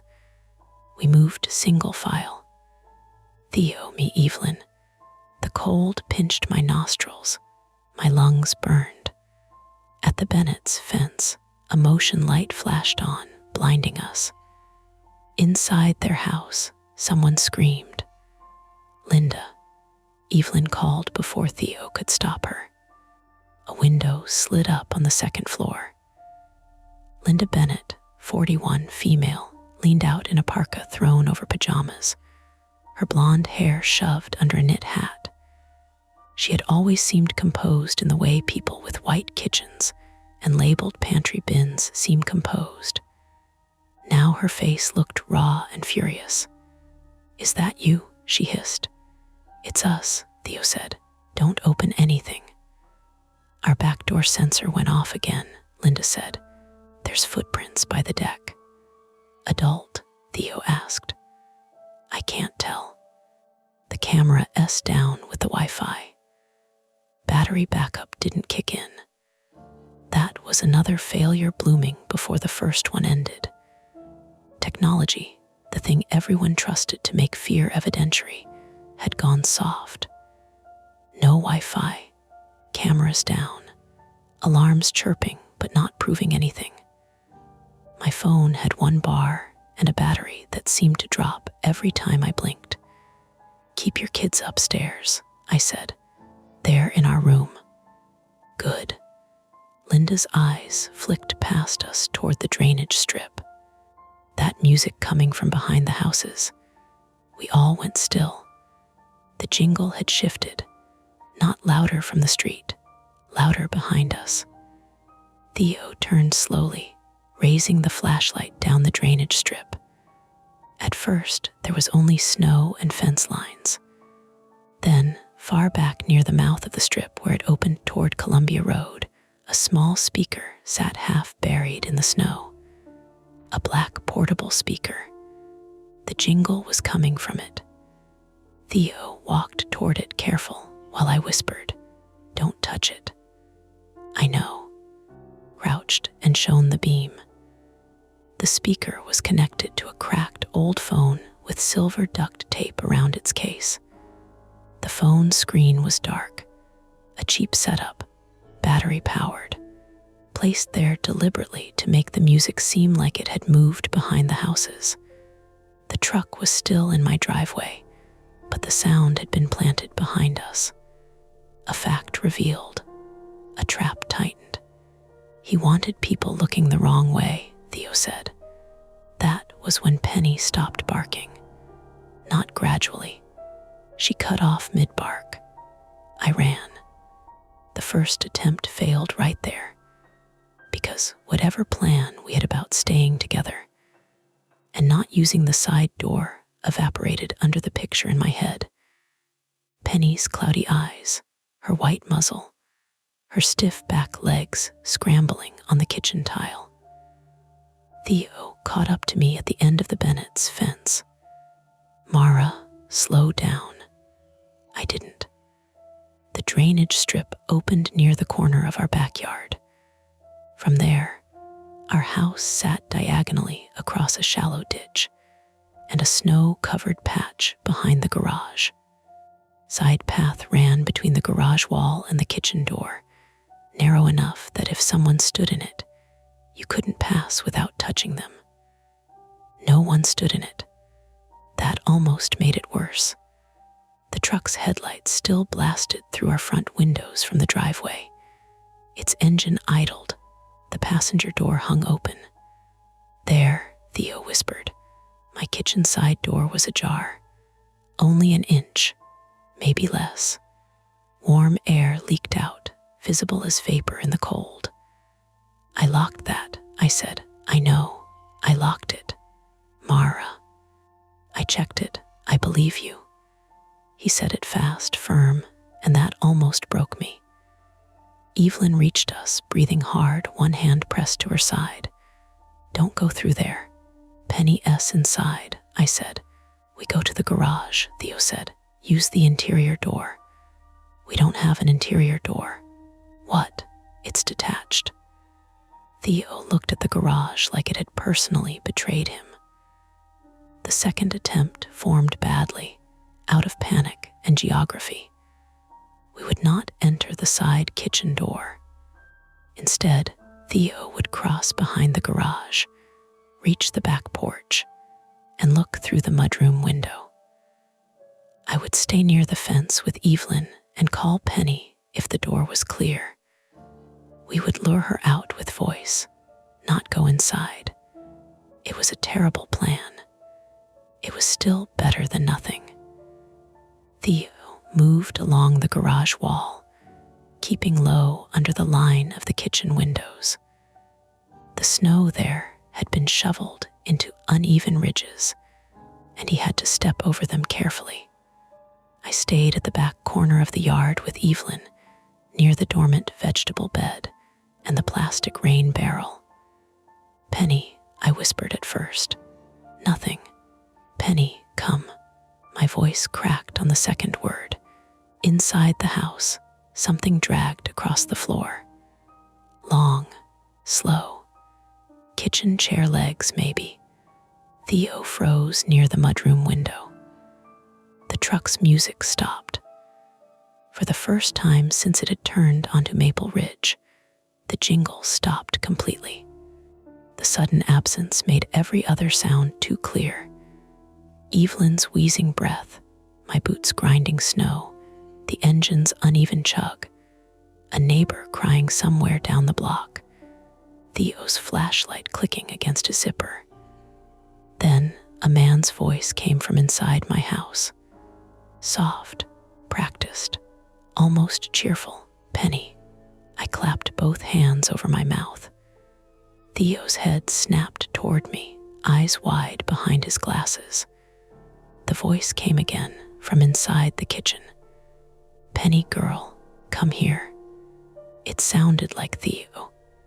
Not exactly, but close enough that my body believed it before my mind objected. The same gentle tone he used when Penny refused to take her pills. The same lifted rhythm on girl. Evelyn gripped my arm. Her fingers dug through my coat. Theo shook his head once. Not me. I knew it wasn't him. But Penny didn't. A scrabble of nails sounded on tile. Then Penny appeared in the kitchen doorway, visible through the narrow gap of the side door. Her tail was tucked. Her ears were low. A red smear marked the white fur above one eye, small but bright. "Penny," I whispered. She turned toward my voice. A gloved hand shot down from inside and grabbed her collar. I moved. Theo moved faster.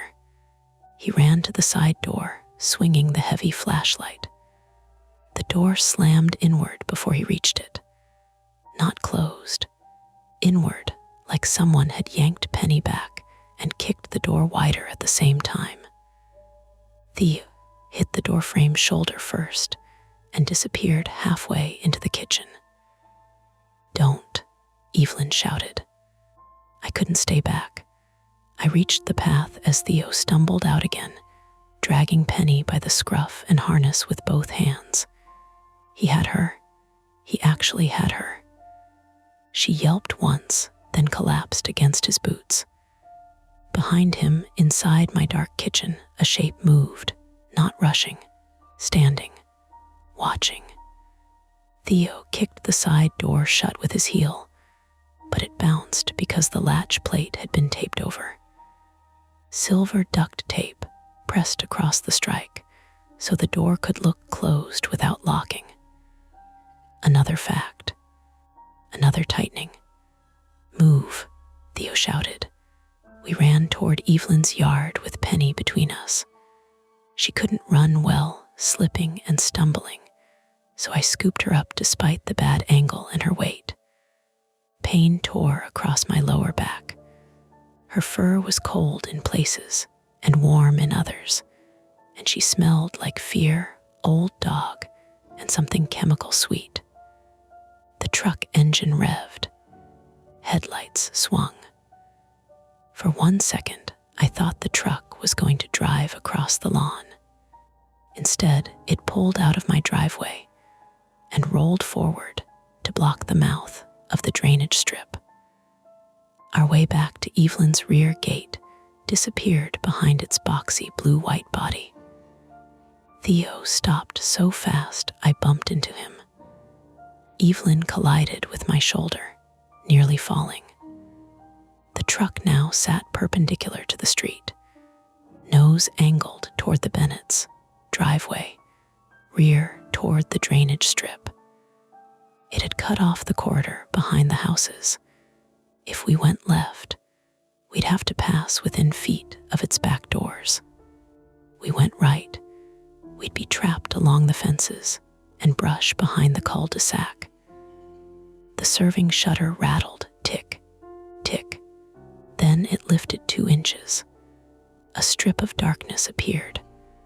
From inside came the smell I had noticed before, stronger now: oil, freezer burn, damp cardboard, and under it the stale sugar smell of melted ice cream gone sour. Theo raised the flashlight like a weapon. "Back," he said. "Back where?" I asked. He looked right, toward the cul-de-sac end of the drainage strip. Sullivan's. That meant running away from Evelyn's house, away from the street entrance, deeper behind the homes, toward the darkest part of the neighborhood where fences narrowed and the drainage ditch dipped below road level. Penny trembled against my chest, making tiny punched sounds.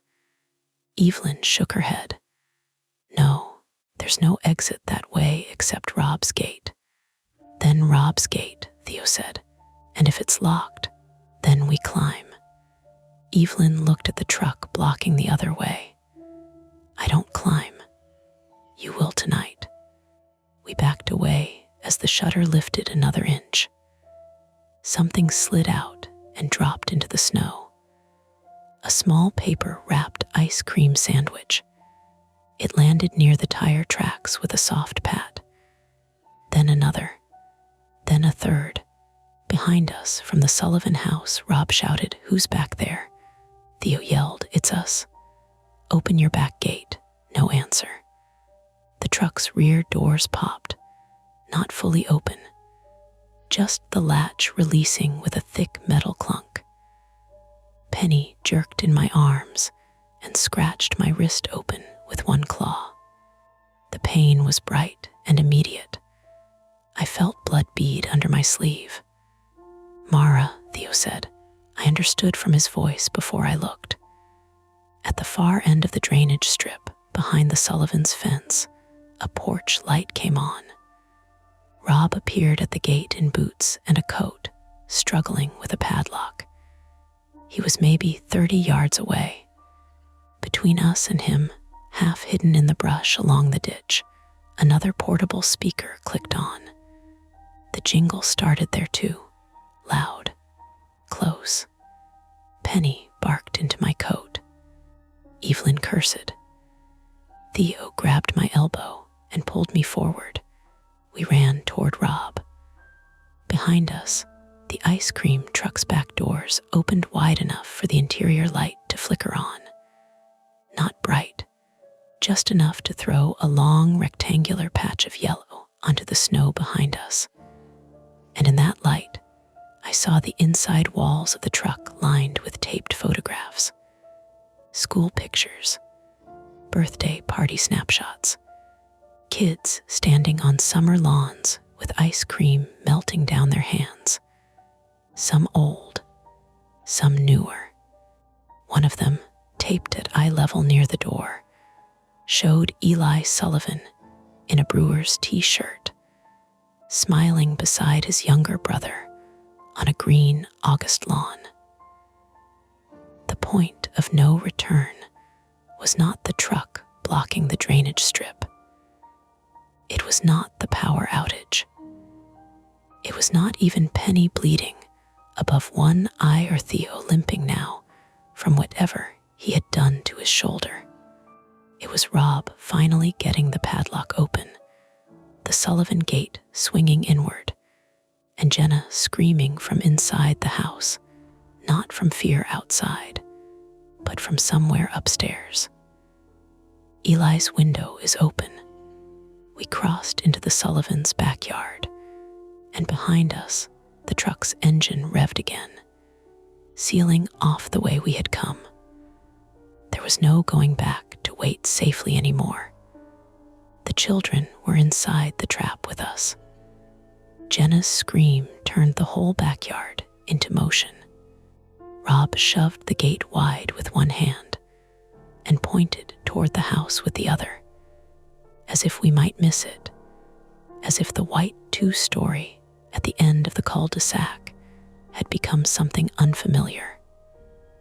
The Sullivan backyard was fenced on 3 sides with cedar boards gone gray from weather. A swing set stood near the back corner, 2 plastic seats crusted with snow. Their deck ran along the rear of the house, 3 steps up to a sliding glass door that glowed faintly from battery candles inside. Upstairs, Nina screamed again. Rob, his window. Rob ran for the deck. Theo grabbed his sleeve before he could get far. Don't go alone. My kid is in there. I know. That's why don't go alone. For half a second, I thought Rob was going to hit him. He had that look, wide eyes, jaw pulled tight, breath ripping through his teeth. Then another sound came from above us. A child crying, not loud, not theatrical. A small, trapped sob from the second-floor window on the left side of the house, facing the backyard. Eli, Jenna shouted from inside. The window was open 6 inches. A strip of curtain hung outside it, fluttering in the winter wind. I still had Penny in my arms. She was heavy and shaking, her heartbeat pattering against my ribs. Blood from the scratch on my wrist had slid into my palm and gone sticky in the cold. Theo limped beside me, one shoulder held wrong, the heavy flashlight clenched in his good hand. Behind us, beyond the Sullivan fence, the ice cream truck idled in the drainage strip entrance, its back doors open, its interior light flickering against the snow. The jingle came from 2 places now, from the truck, from the planted speaker in the ditch. The same tune, slightly out of sync, cheerful notes chasing each other around the yard, until I couldn't tell which direction anything came from. Evelyn stood by the gate, bent forward with both hands on her knees. "Basement," she said. "What?" I asked. Her breathing was bad now, a dry, tight rasp. "The old houses. Some of them have coal chutes, crawl doors. He used to cut through yards." She pointed at the Sullivan house with a trembling hand. "Daniel's sister lived before the remodel. There may be access under the deck." Rob had reached the sliding glass door, but it wouldn't open. He yanked hard enough to rattle the frame. "Jenna locked it," he shouted. "Jenna." From inside, Jenna yelled something back, muffled by walls and panic. Theo moved to the deck stairs. Rob, front door, keypad, dead with the power. Manual keys in the kitchen drawer. "Of course it is," Theo said. "That was the procedural failure no one thinks about until it matters. A smart lock with a dead battery. Wi-Fi cameras down, door sensors chirping uselessly. A house designed to notify phones, now sealed around a frightened family because the power had gone, and everyone had trusted plastic boxes to keep working." From upstairs came Eli's voice. "Mom," and I answered from somewhere inside. "Stay away from the window." Then another voice spoke from near the side of the house, not through a speaker. Close. "Eli." It sounded like Jenna. Soft, tired, loving. "Come here, baby." Jenna screamed. "That's not me."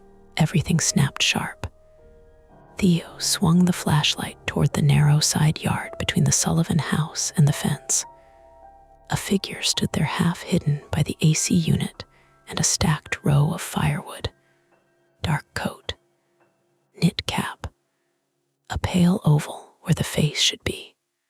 One gloved hand lifted, holding a small black device near the mouth.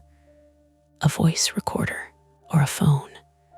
The figure turned and ran. Rob lunged off the deck after him. "Rob, no," Theo yelled, too late. Rob hit the snow in his boots and charged down the side yard. The figure vanished around the corner toward the front of the house, toward the street and the cul-de-sac. Theo started after them, then stumbled when his bad leg buckled. I handed Penny to Evelyn without asking. "Hold her. Mara, hold her." Penny whined as Evelyn gathered her against the robe. I grabbed Theo's flashlight from his hand. He protested, "Mara, you can't run." "And you can." "No, not really." My legs were rubber, my lungs hurt, my wrist burned, and I was so scared my thoughts had narrowed to points. But I could move. I ran after Rob. The side yard was tight, barely 3 feet between fence and house, with frozen hydrangea stems clawing at my coat. My boot slipped on a buried garden hose. I slammed my shoulder against the siding, kept going, breath sawing in my throat. Ahead, Rob reached the front corner. Then he stopped so hard I almost ran into him. The ice cream truck was no longer at the drainage strip entrance. It had moved to the cul-de-sac. It sat crosswise in front of the Sullivan driveway, blocking the street, its headlights angled into the house, and its back doors open toward us. The photographs inside fluttered in the engine vibration. The paper-wrapped ice cream sandwiches lay scattered in the snow like bait. The figure in the dark coat stood at the truck's rear step.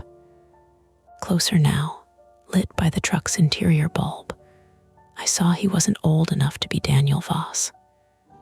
Mid-30s, maybe early 40s. Male, white, narrow face, patchy beard, eyes sunk deep under the knit cap. A crescent-shaped scar cut through his upper lip, tugging it slightly to one side. He held up both hands. "Don't," Rob said. His voice was low and ruined. The man smiled like he was trying to calm a nervous dog. I didn't touch him. "Who are you?" The man looked past Rob to me. His eyes paused on the flashlight. "Mara Ellis," he said. I didn't answer. Rob took one step forward. The man said, "Your boys sleep with the window cracked because Jenna says fresh air helps croup.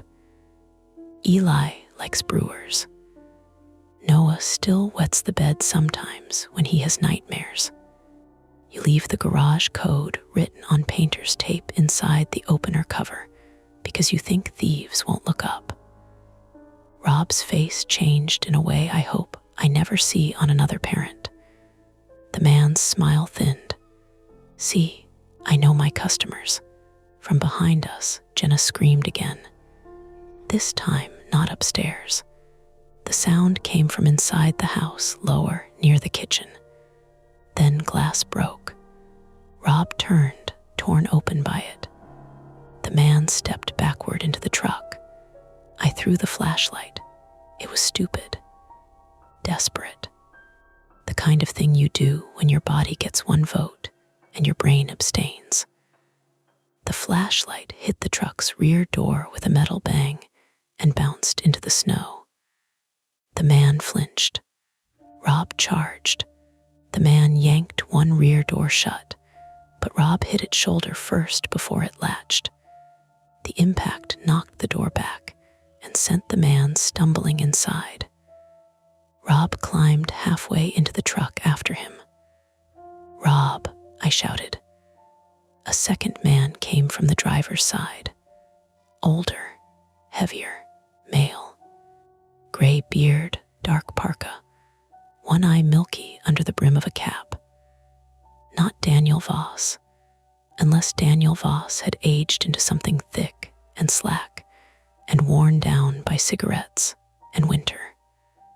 But when he turned his head, the truck's interior light caught his face, and I saw the name patch on his parka.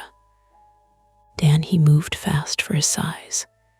He swung something at Rob's back, a tire iron. It hit Rob across the shoulder with a sound like a branch breaking. Rob dropped from the truck into the snow, screaming once through his teeth. The younger man inside slammed the rear door shut, The older one raised the tire iron again. I dove for the flashlight in the snow. My fingers closed around cold metal. The older man looked at me.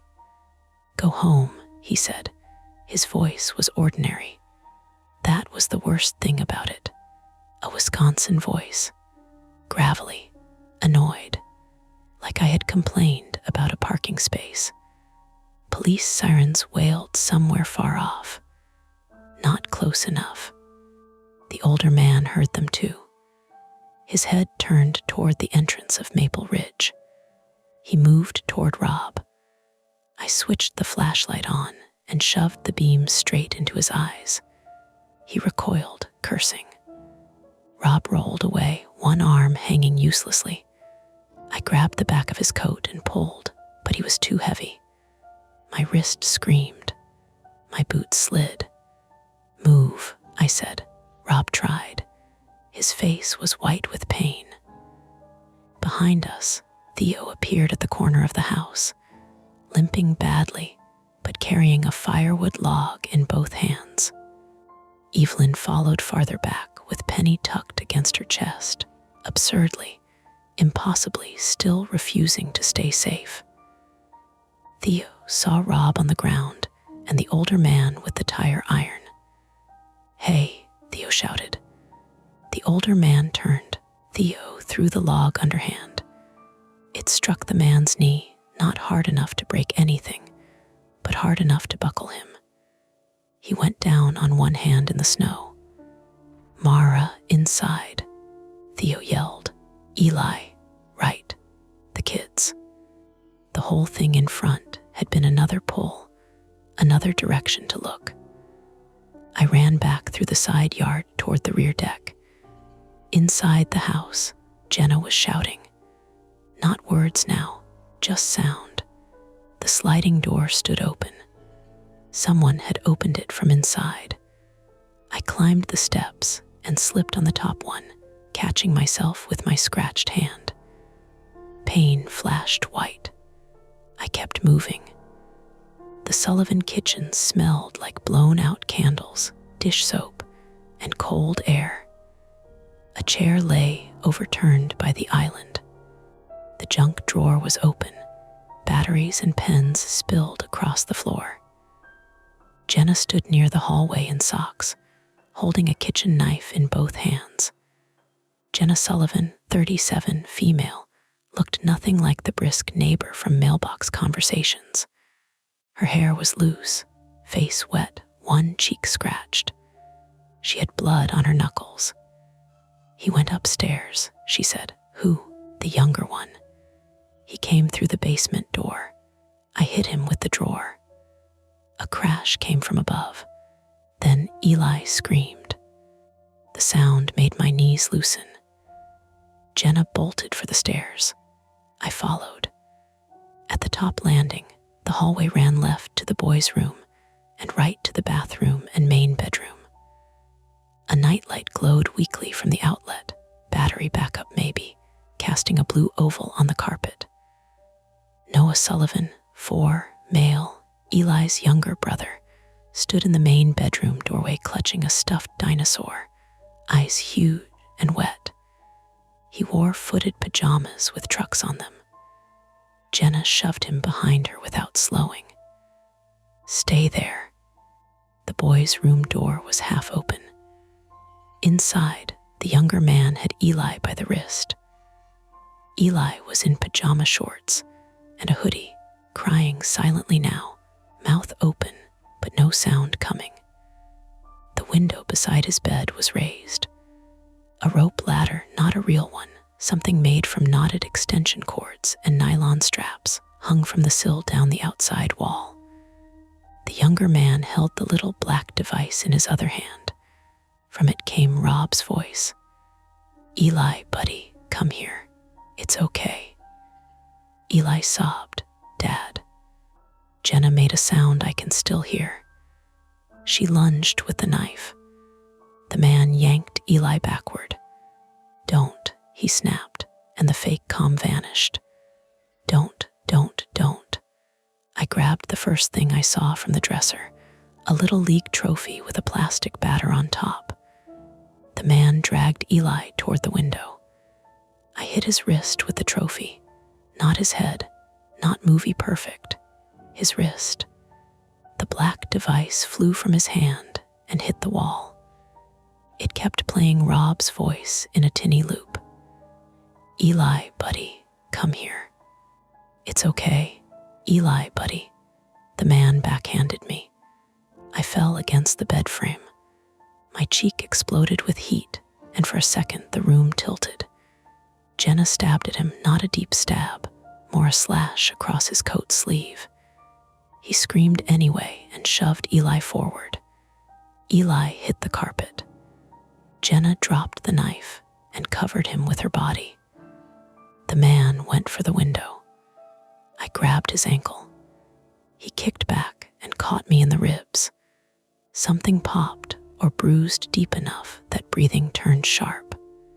I held on because if I let go, he was out the window and down the makeshift ladder, and maybe back into the truck, and maybe gone before the sirens reached the bend. He kicked again. My grip slipped. Then Theo appeared in the doorway. He looked awful, pale, sweating, one arm hanging close to his body. But he had the duct-taped portable speaker from the drainage strip in his hand. He smashed it against the man's face. Plastic cracked. The jingle warped into a shriek and died. The man fell sideways into the dresser, knocking down a framed photo and a stack of children's books. Theo went down too, his bad leg giving out under him. Jenna crawled backward with Eli clutched to her chest. "Get the boys out," Theo said. Theo, now, downstairs. Something heavy hit the front door. Then again, the older man, or Rob, or the truck. No time to know. I grabbed Noah from the bedroom doorway with one arm and helped Jenna pull Eli up with the other. Eli was shaking so hard his teeth clicked. His wrist had red finger marks around it. Noah screamed when I lifted him, and I said, I know, I know, I know, over and over because I had no useful words. We got halfway down the stairs before the front door burst inward. The older man stood in the entry. His face was streaked with melted snow and blood from one nostril. He still held the tire iron. Behind him, through the open door, I saw Rob on his knees in the yard, trying to stand and failing. Evelyn stood over him with the heavy town directory clutched in both hands like a shield. Penny barked from somewhere near the porch, frantic and hoarse. The older man looked up the stairs at Eli. "Paid for," he said. Jenna pushed Eli behind her. I set Noah down one step behind me and whispered, "Stay." The older man started up. One step, then another. Jenna held the railing with one hand and reached blindly for anything with the other. Her fingers found a framed photo on the wall. She tore it free and threw it. It hit him in the chest and bounced off. He kept coming. I smelled him before he reached us. Diesel, sour sugar, old wool, cigarette smoke ground into fabric. Theo shouted from upstairs, "Mara." The younger man groaned behind him. I looked down the stairs, at the older man's boots on the runner, at the tire iron in his right hand, at the way his left knee dipped where Theo's firewood had hit him. Not strong everywhere, just strong enough. I waited until he lifted the tire iron. Then I dropped, not backward, forward. I sat hard on the stairs and kicked both boots into his bad knee. He shouted and folded. The tire iron struck the wall above my head, punching through drywall. Jenna grabbed the stair runner with both hands and yanked. It was not nailed down well. Decorative, stupid, dangerous in normal life. Useful now. The runner slid. The older man's feet went out from under him.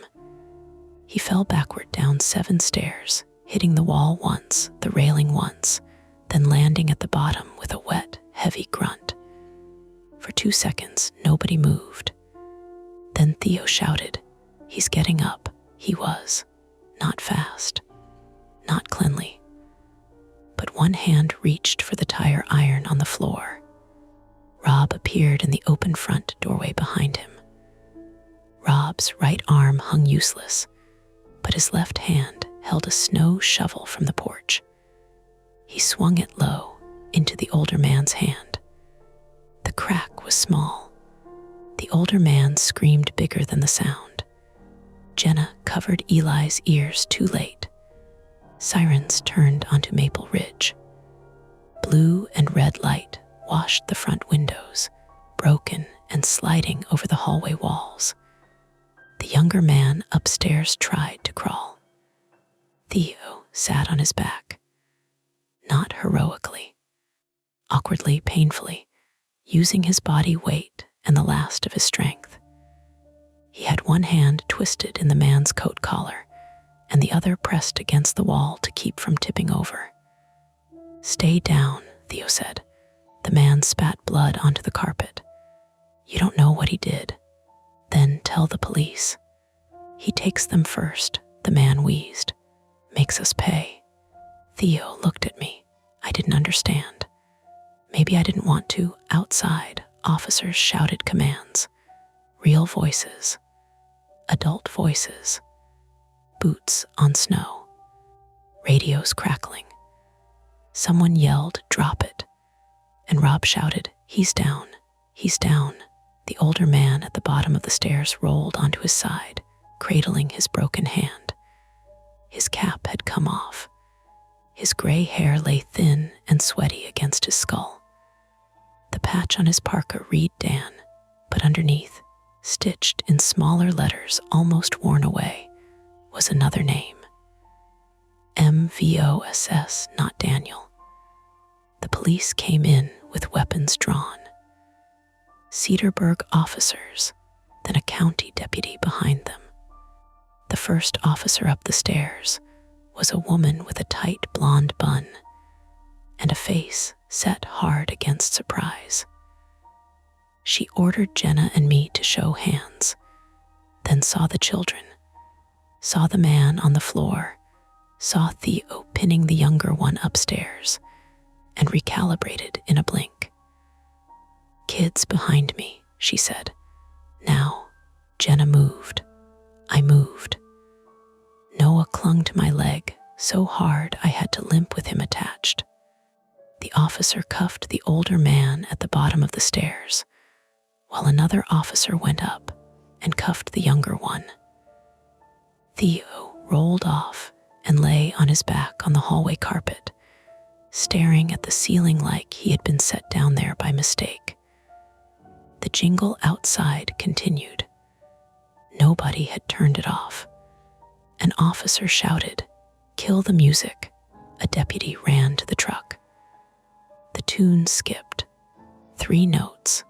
Again. Then silence. Actual silence this time, filled quickly by crying, radio static, Penny barking, Jenna whispering into Eli's hair, Rob making short animal sounds every time he moved his shoulder.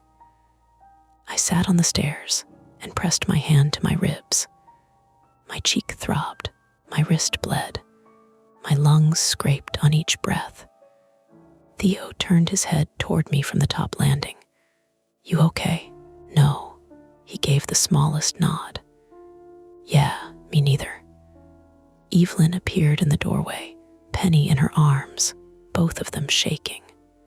Penny's eyes found me, and she whined like she was scolding me for being difficult. The older man lifted his head as the officer hauled him upright. His eyes landed on Evelyn. For the first time, he looked truly angry. You remember, he said. Evelyn's mouth worked before sound came out. Michael Voss smiled with blood in his teeth. He was my brother, he said. You all bought from him. You all smiled. Then one boy lies, and everyone pretends they never knew him. The officer shoved his head down. Move, Michael Voss kept talking as they dragged him out. Winter Root still runs, he said. Somebody always pays. Then he was outside, swallowed by red and blue light. The conflict resolved in the only way it could that night, not cleanly, not with answers, but with cuffs, injuries, and the truck surrounded in the snow. Officers found the planted speakers, the taped phones, the rope ladder, the photos, the duct tape on our kitchen door, the old recorder full of clipped neighbor voices taken from social media videos, porch conversations, school events, anything public enough to steal and intimate enough to weaponize. They found a cooler in the back of the truck with no ice cream inside. Only batteries, gloves, zip ties, children's winter hats, and a stack of paper-wrapped sandwiches bought from a gas station freezer, thawed and refrozen until the wrappers buckled. Eli lived. Noah lived. Penny lived. Rob's collarbone was broken. Theo's shoulder was dislocated and his knee sprained. Jenna had a cut across her palm from her own knife. I had bruised ribs, a split cheek, and a wrist that needed cleaning because dog claws are dirtier than you want to think about.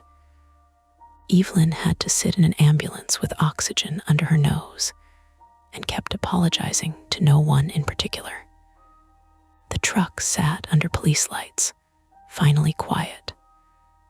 But when they opened its rear doors all the way, one photograph came loose and slid down into the snow, landed face up.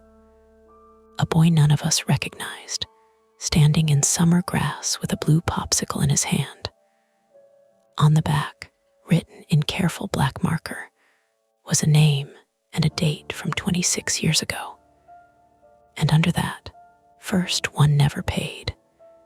The ambulance lights made the snow look bruised.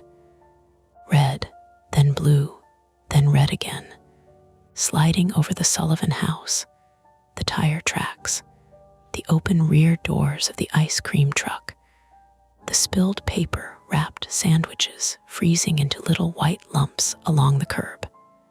The jingle was finally off, but I kept hearing it anyway. A tiny mechanical loop tucked somewhere behind the ringing in my ears. I sat on the back bumper of an ambulance with a foil blanket around my shoulders and Penny pressed against my shins. She wouldn't let the EMT touch her at first. Every time the woman crouched, Penny tucked her head under my knees and trembled hard enough to rattle her tags. There was blood dried above her eye, not much, but enough to turn the white fur rusty. I kept one hand on her neck and one hand clamped against my ribs, breathing shallowly because deep breaths had become a negotiation. You need to let me look at that wrist, the EMT said. Her name was Carla Mendoza, 44, female, a paramedic from Ozaukee County, with tired eyes, a calm voice, and the practical gentleness of someone who knew exactly how much pain people could ignore before it cost them. She had already cleaned Jenna Sullivan's hand, checked Eli and Noah for hypothermia, and told Rob not to argue about the hospital unless he wanted his broken collarbone to heal like a coat hanger. It's just a scratch, I said. Carla looked at my wrist, then at Penny. Dog claws drag every interesting thing from the sidewalk into your bloodstream. Let me clean it.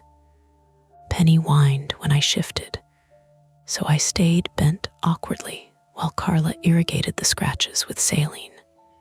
It stung badly enough that I laughed once, a short, ugly sound that surprised both of us.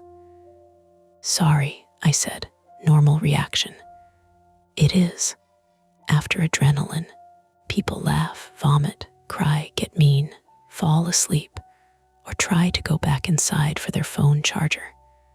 She taped gauze over my wrist. "You're doing fine." I looked across the street at my house. The front windows still glowed with police flashlights, moving room to room. The truck had been towed halfway out of my driveway, but not gone yet. A deputy stood near the rear doors, taking photographs of the inside. Every time his camera flashed, the children's pictures taped to the walls appeared for one sharp second, then vanished again. "I don't feel fine," I said. Carla's expression did not change. "That's also normal." Theo sat in the second ambulance with his arms strapped against his body, refusing pain medication until someone told him where Penny was. When I raised my hand, he saw me and stopped arguing long enough for another EMT to fit a sling over his coat. Theo Hart, 34, male, looked paler than I had ever seen him.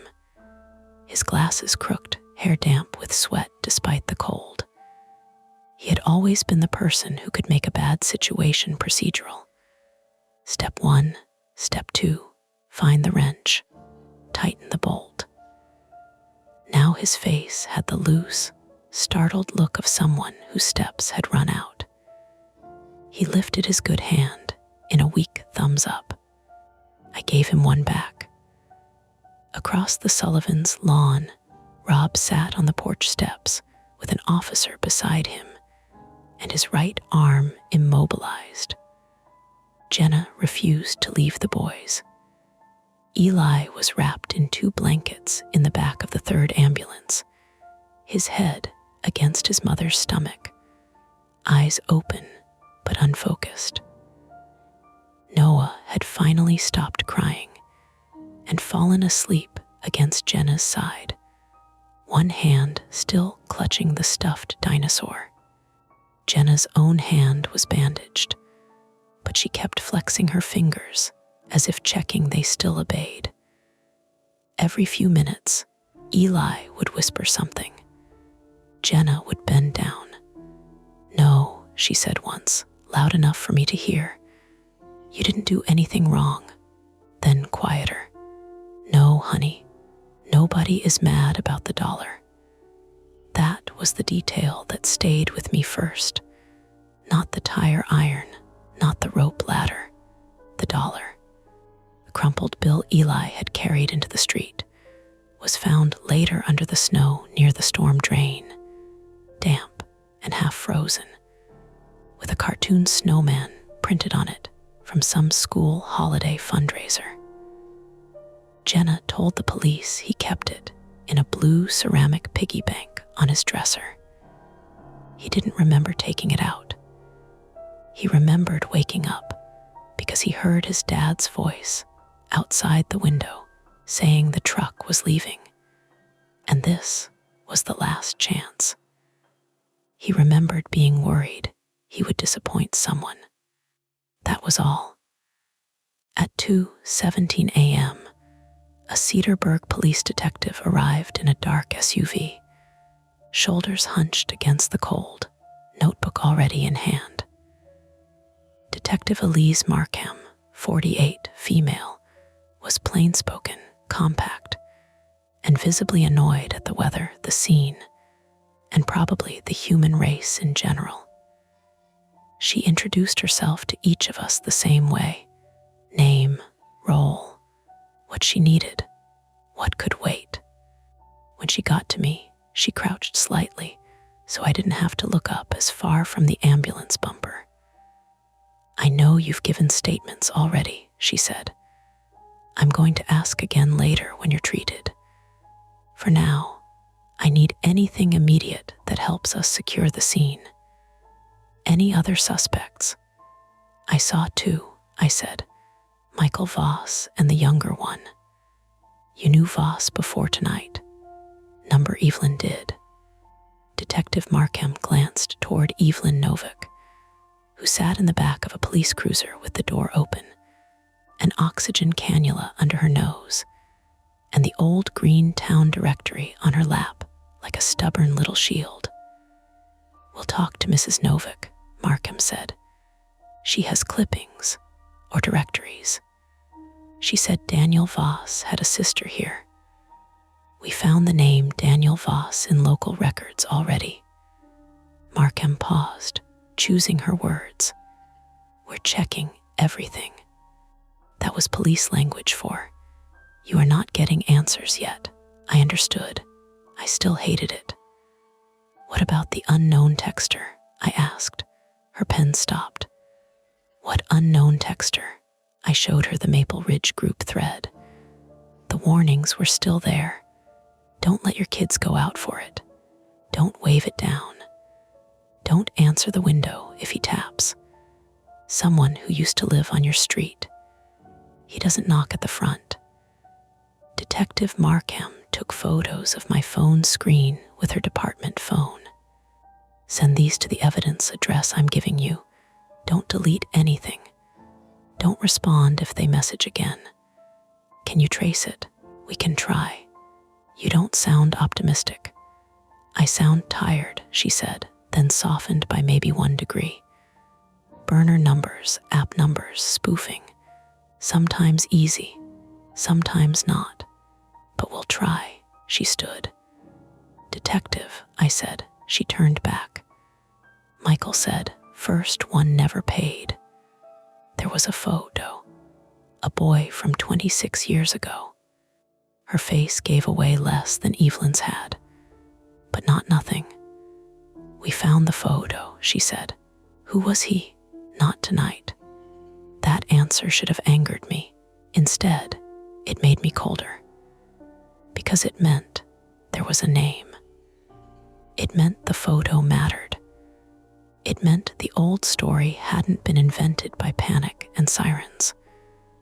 They took Theo to the hospital first because his shoulder was dislocated and his knee had swollen ugly under his jeans. He tried to refuse the ambulance until Carla threatened to ask him basic questions about head injuries in front of everyone. I'm fine, he told me as they loaded him. You said that when you had pneumonia in college. That was different. I had a midterm. You failed the midterm. I passed the class. You hallucinated a raccoon in our dorm closet. He blinked slowly. There was a raccoon tonight. Yes. So who's laughing now? I almost smiled. It hurt my cheek, so I stopped. He looked at my face then, really looked, and the joking drained away. Mara, I'm okay. Don't do that. I looked at the gauze on my wrist, the foil blanket, Penny leaning her whole body into my leg. I'm not okay. He nodded once, satisfied, or just too tired to argue. Good.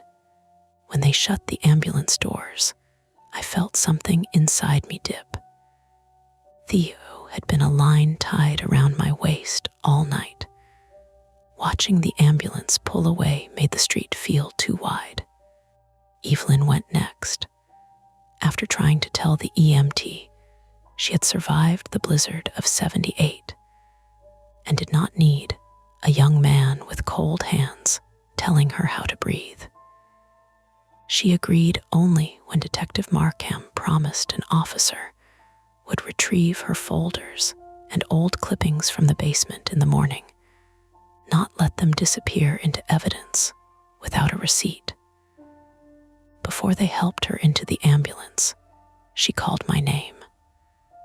I went over, Penny limping beside me. Evelyn looked smaller with the oxygen tube under her nose, but her eyes were clear. Daniel Voss didn't take that boy, she said. I glanced toward the detective, who was speaking with another officer near the truck. Evelyn, I don't know it. I can't prove it. But I knew that man. Strange, yes. Too familiar with children, yes.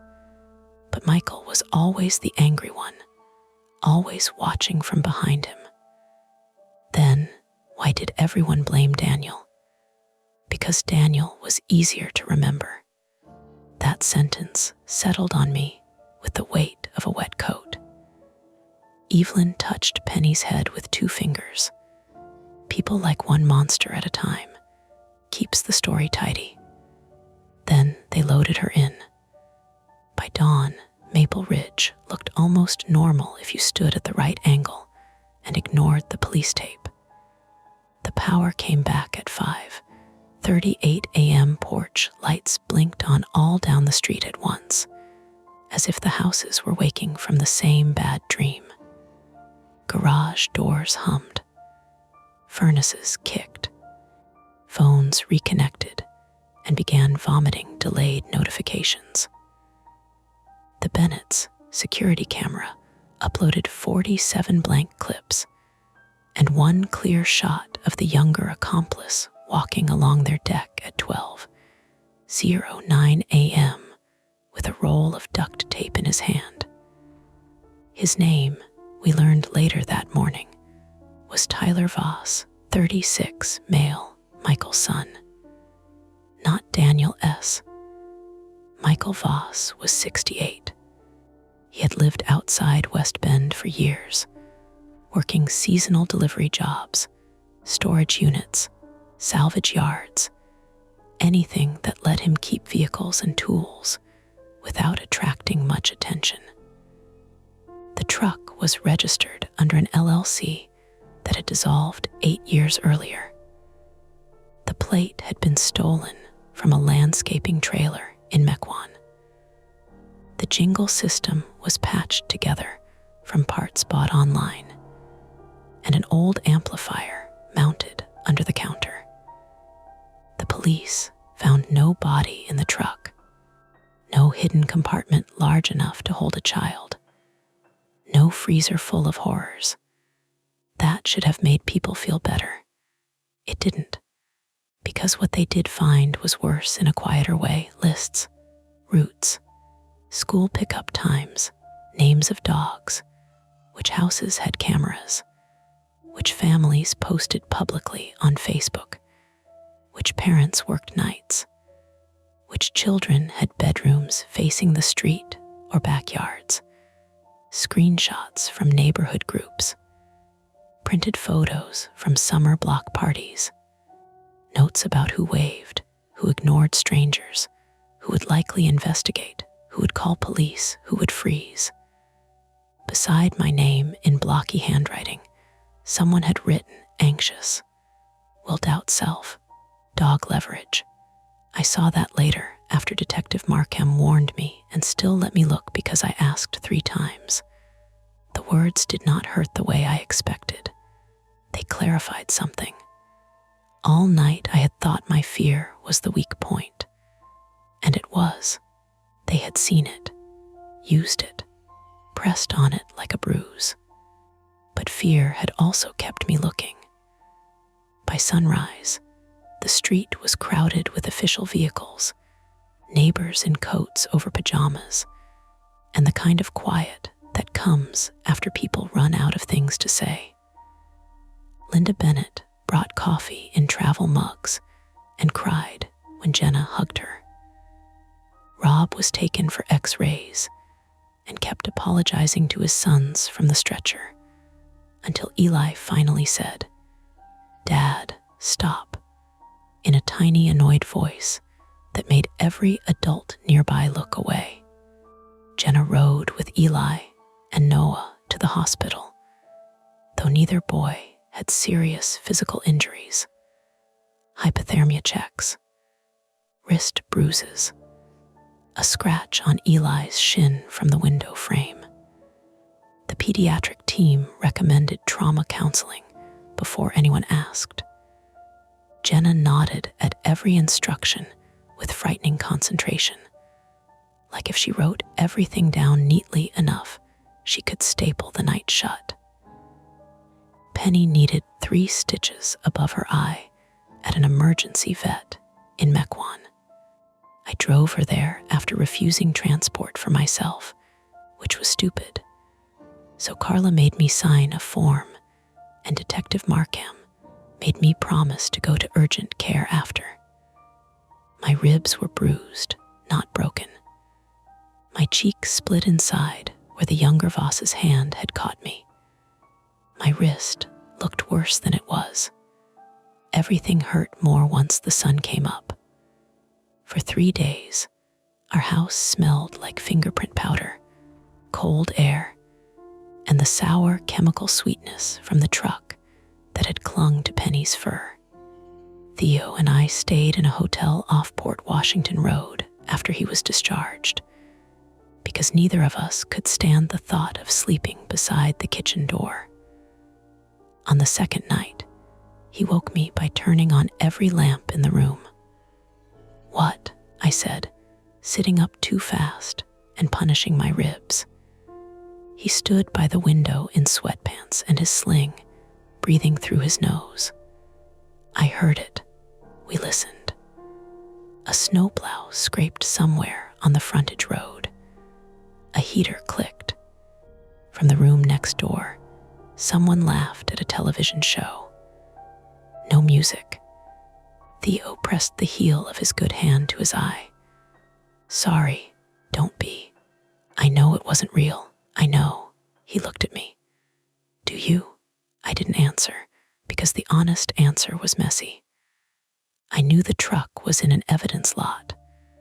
I knew Michael and Tyler Voss were in custody. I knew the sound could be explained by stress, trauma, memory folding itself badly around sleep. I also knew I could hear 3 notes every time the mini fridge compressor kicked on. By the end of the week, the first news stories arrived. Not national, not even Milwaukee for long.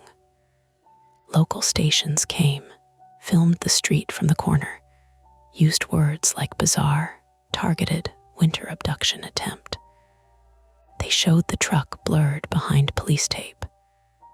They interviewed a safety expert who told parents to keep children's information private online, which was good advice, and also not enough. They interviewed no one from Maple Ridge on camera. We had all agreed without meeting that none of us wanted our faces attached to the story. The old case surfaced anyway. The boy in the photo was named Aaron Bell, 8 years old, missing from Cedarburg in February of 1998. He had lived 2 streets over from what became Maple Ridge Lane. Last seen walking near a drainage path after telling his mother he heard music outside. Daniel Voss, the original Frosty Dan, had been questioned because children knew him, because his truck had been seen in the area earlier that week, because grief needs a shape and police work sometimes starts with whoever fits the outline. No charges were filed. Daniel sold the truck route the next spring and disappeared from town life. He died in 2011 in a motel outside Green Bay. Alone, according to the article. Michael Voss never forgave anyone for suspecting his brother. Or maybe he never forgave Daniel for becoming the story's monster when Michael wanted the role himself. Detective Markham would not speculate. Neither will I, at least not in any way that helps. Aaron Bell was not found in Michael's truck, not in his house, not in the storage units police searched. That is the part that stayed open, the part people hated. 2 weeks after the arrests, the unknown texter sent one final message to the Maple Ridge thread. "You stopped this one. That matters." Theo replied before anyone could stop him. "Who are you?" No answer. The number disconnected before police traced it to anything useful. Or that is what Detective Markham told us. Sometimes I think she knew more. Sometimes I think I only want her to, because uncertainty feels like a room with no furniture, nowhere to sit. Winter softened gradually after that. Snowbanks shrank. The Christmas penguin across the street was finally packed away. Mrs. Novick replaced the dish towel on her ceramic goose with a tiny green scarf for March, as if the goose had survived something too and deserved seasonal dignity. Theo stayed. He stopped saying "after winter" when talking about moving out. We installed a real deadbolt on the kitchen door, then a second one, then motion lights that did not depend on Wi-Fi. We trimmed the bushes along the side path. We introduced ourselves properly to neighbors we had only waved at before. Rob organized a paper contact list for the whole street, landlines included, and nobody made fun of him. Eli and Noah did not play in the front yard for a while. Then one afternoon in April, I saw them riding scooters in careful loops around their driveway, while Jenna sat on the porch steps with coffee in both hands, watching without pretending not to watch. Eli wore a brewer's hoodie. Noah dragged one foot as a brake and kept yelling, "Look, Mom," every 7 seconds. Almost ordinary. That is how life came back. Not healed, not clean, just ordinary with seams showing. I still checked the locks at night. The difference was Theo stopped telling me they were already locked. He would stand beside me and check the second one himself, then tap the doorframe twice. "Good," he'd ask. Some nights I said yes. Some nights I said again. And he did it again. In May, the city repaired the streetlight near the bend. For 3 nights, a utility truck parked under it at dusk. Orange cones around the tires. Men in reflective vests calling to each other through the cool spring air. The first night, when I heard the truck's backup chime, I dropped a glass in the sink. The sound was not even close to the jingle. My body did not care. The last thing I will say is this. In June, when the weather turned warm enough for kids to chase bicycles into the street, and the air smelled like cut grass and charcoal, a real ice cream truck came through Cedarburg. Not on Maple Ridge. A few blocks over, near the park. I heard about it in the neighborhood group before I heard it with my own ears. Parents posted warnings first, then corrections. Legitimate vendor. Permit confirmed. Driver checked. Daylight. Families outside. Everything normal. That evening, just before dinner, the music drifted faintly over the roofs. Different song, different truck. Penny lifted her head from the rug and growled. Theo and I stood in the kitchen without speaking. The new locks shone on the side door. Sunlight sat warm on the floor. Somewhere outside, children laughed, high and breathless. I waited for the old panic to rise. It did. Then it passed enough for me to breathe around it. Theo reached for his keys. "Want me to drive over and check?" I looked at Penny. At the door. At the little strip of scar on my wrist where her claw had opened me, because I had been carrying her too tightly while running from men who knew too much. "No," I said, then, after a moment, "but text Rob. Ask if he already did." Theo nodded and picked up his phone. Outside, the music faded toward Washington Avenue, sweet and harmless, and still impossible to hear cleanly. That night, after the dishes were done, and Penny had taken her pill wrapped in cheese, I found a paper ice cream sandwich wrapper under the passenger seat of my car. Empty, dry, folded once. It could have been from the gas station. It could have stuck to someone's boot. It could have been carried by wind, by cleanup, by any ordinary chain of events in a world full of trash and coincidence. I threw it away in the outside bin. Then I came back in, locked the door, and checked it twice. That's it for this nightmare. If you enjoyed it, please like the video, subscribe to Mia Horror Stories, and turn on notifications. It really helps keep the stories alive. And don't stop here. Dive into another one of our videos and keep the fear going.